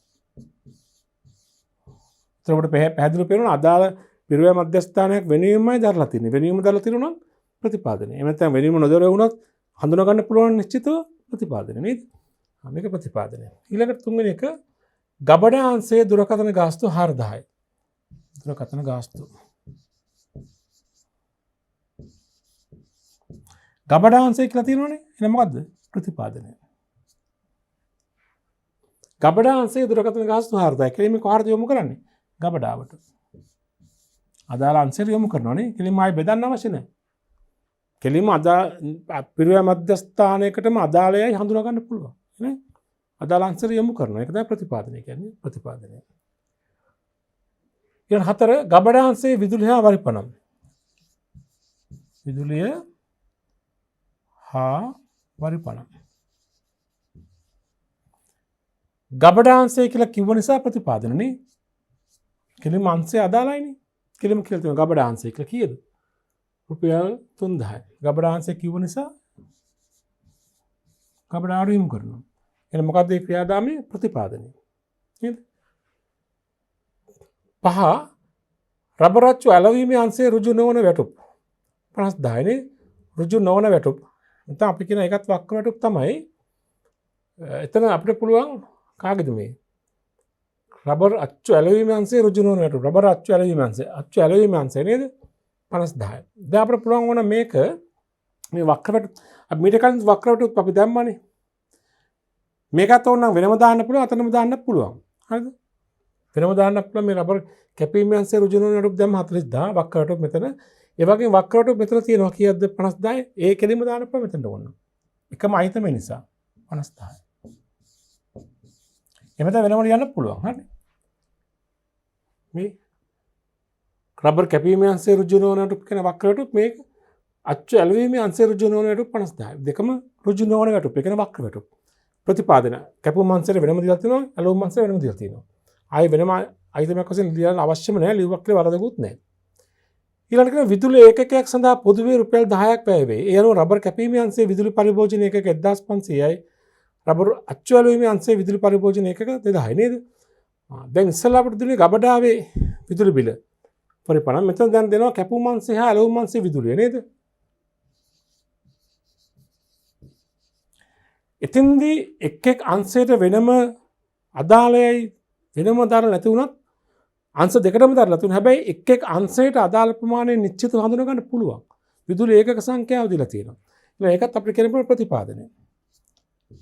එක් අංශයට වෙනම නොදරුවත් එක් අංශයට අදාළ ප්‍රමාණය නිශ්චිතව හඳුනා ගන්න පුළුවන් නම් ඒකත් ප්‍රතිපාදනය. මම ඉස්සෙල්ලා කිව්වනේ ප්‍රතිපාදනයේ වීම සඳහා එක්කෝ ඒ අංශයේ වෙනවීම දාලා තියෙන්න ඕනේ. නැත්නම් නිශ්චිතව හඳුනා ගන්න පුළුවන් වෙන්න ඕනේ. දැන් බලන්න මෙතන ඒකකයක විදුලි ගාස්තුව රුපියල් 10යි. රබර් කැපීමේ අංශයේ පාවිච්චි කරලා තියෙන විදුලි ඒකක 1500ක්. එහෙනම් 10 වැඩි කිරීම 1500 කීයද? 15000. රබර් කැපීමේ අංශය 15000යි.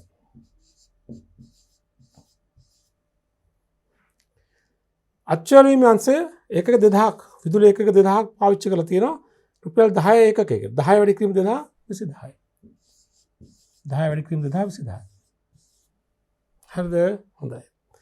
ඊළඟ සේවක සංග්‍රහ වියදම් රබර් කැපීමේ අංශය රබර් අච්චු ඇලවීමේ අංශය වෙනම දීලා තියෙනවා නේ. සංග්‍රහ වියදම්. එකක් ප්‍රතිපාදනය වෙනම දීලා තියෙනවා එක එක අංශයට අදාළව. මේ බලන්න රබර් කැපීමේ අංශය 10යි නේ. රබර් කැපීමේ අංශය 10යි. අච්චු ඇලවීමේ අංශය 1500යි. ඊළඟට රබර් කැපීමේ අංශය යන්ත්‍රශය රබර් අච්චු ඇලවීමේ අංශය යන්ත්‍රශය දීලා තියෙන අංශ දෙකේම නේ. යන්ත්‍රශය වෙනම දීලා තියෙනවා එකේ ප්‍රතිපාදනය. කැපීමේ අංශය කොච්චරද? 2000යි. වෙනම දීලා තිබෙනවා. අච්චු ඇලවීමේ අංශයත් වෙනම දීලා තියෙනවා 4000යි කියලා. අපිට අමුතුවෙන් බෙදන්න ඕනේ නැහැ. සාධාරණ පදනමක් ඔස්සේ බෙදන්න ඕනේ නැහැ. කෙලින්ම දීලා තියෙනවා නේද? ඔච්චරයි. එක් වියදම් ටික මේ ආකාරයෙන් දීලා තියෙනවා. දැන් අපිට තියෙන්නේ මේවම එකතු කරලා ගන්න මෙහෙම. පල්හැම් හරි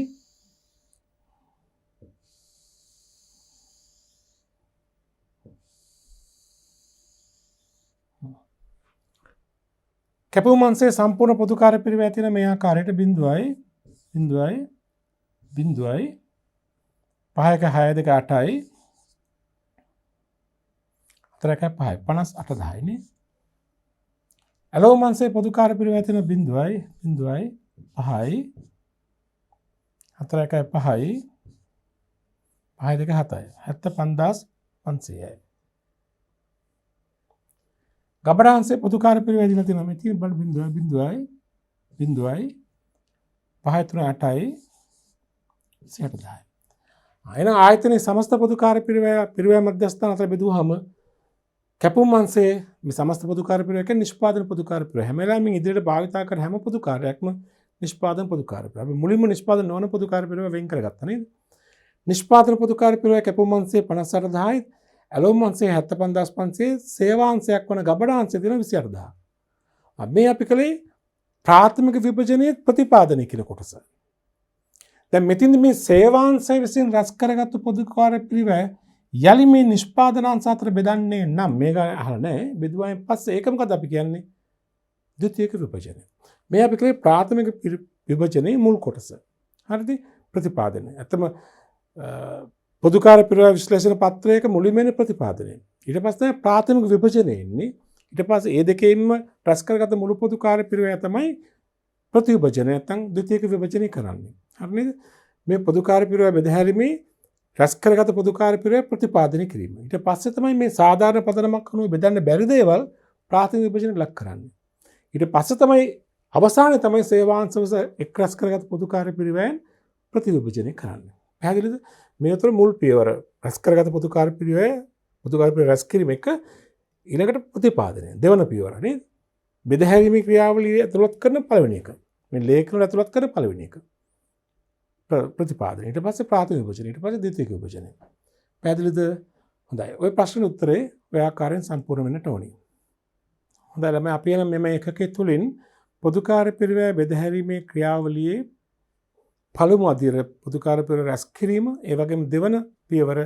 පොදුකාර්ය පිරිවැය ප්‍රතිපාදනය කිරීම කියන දේවල් සාකච්ඡා කිරීම කළා.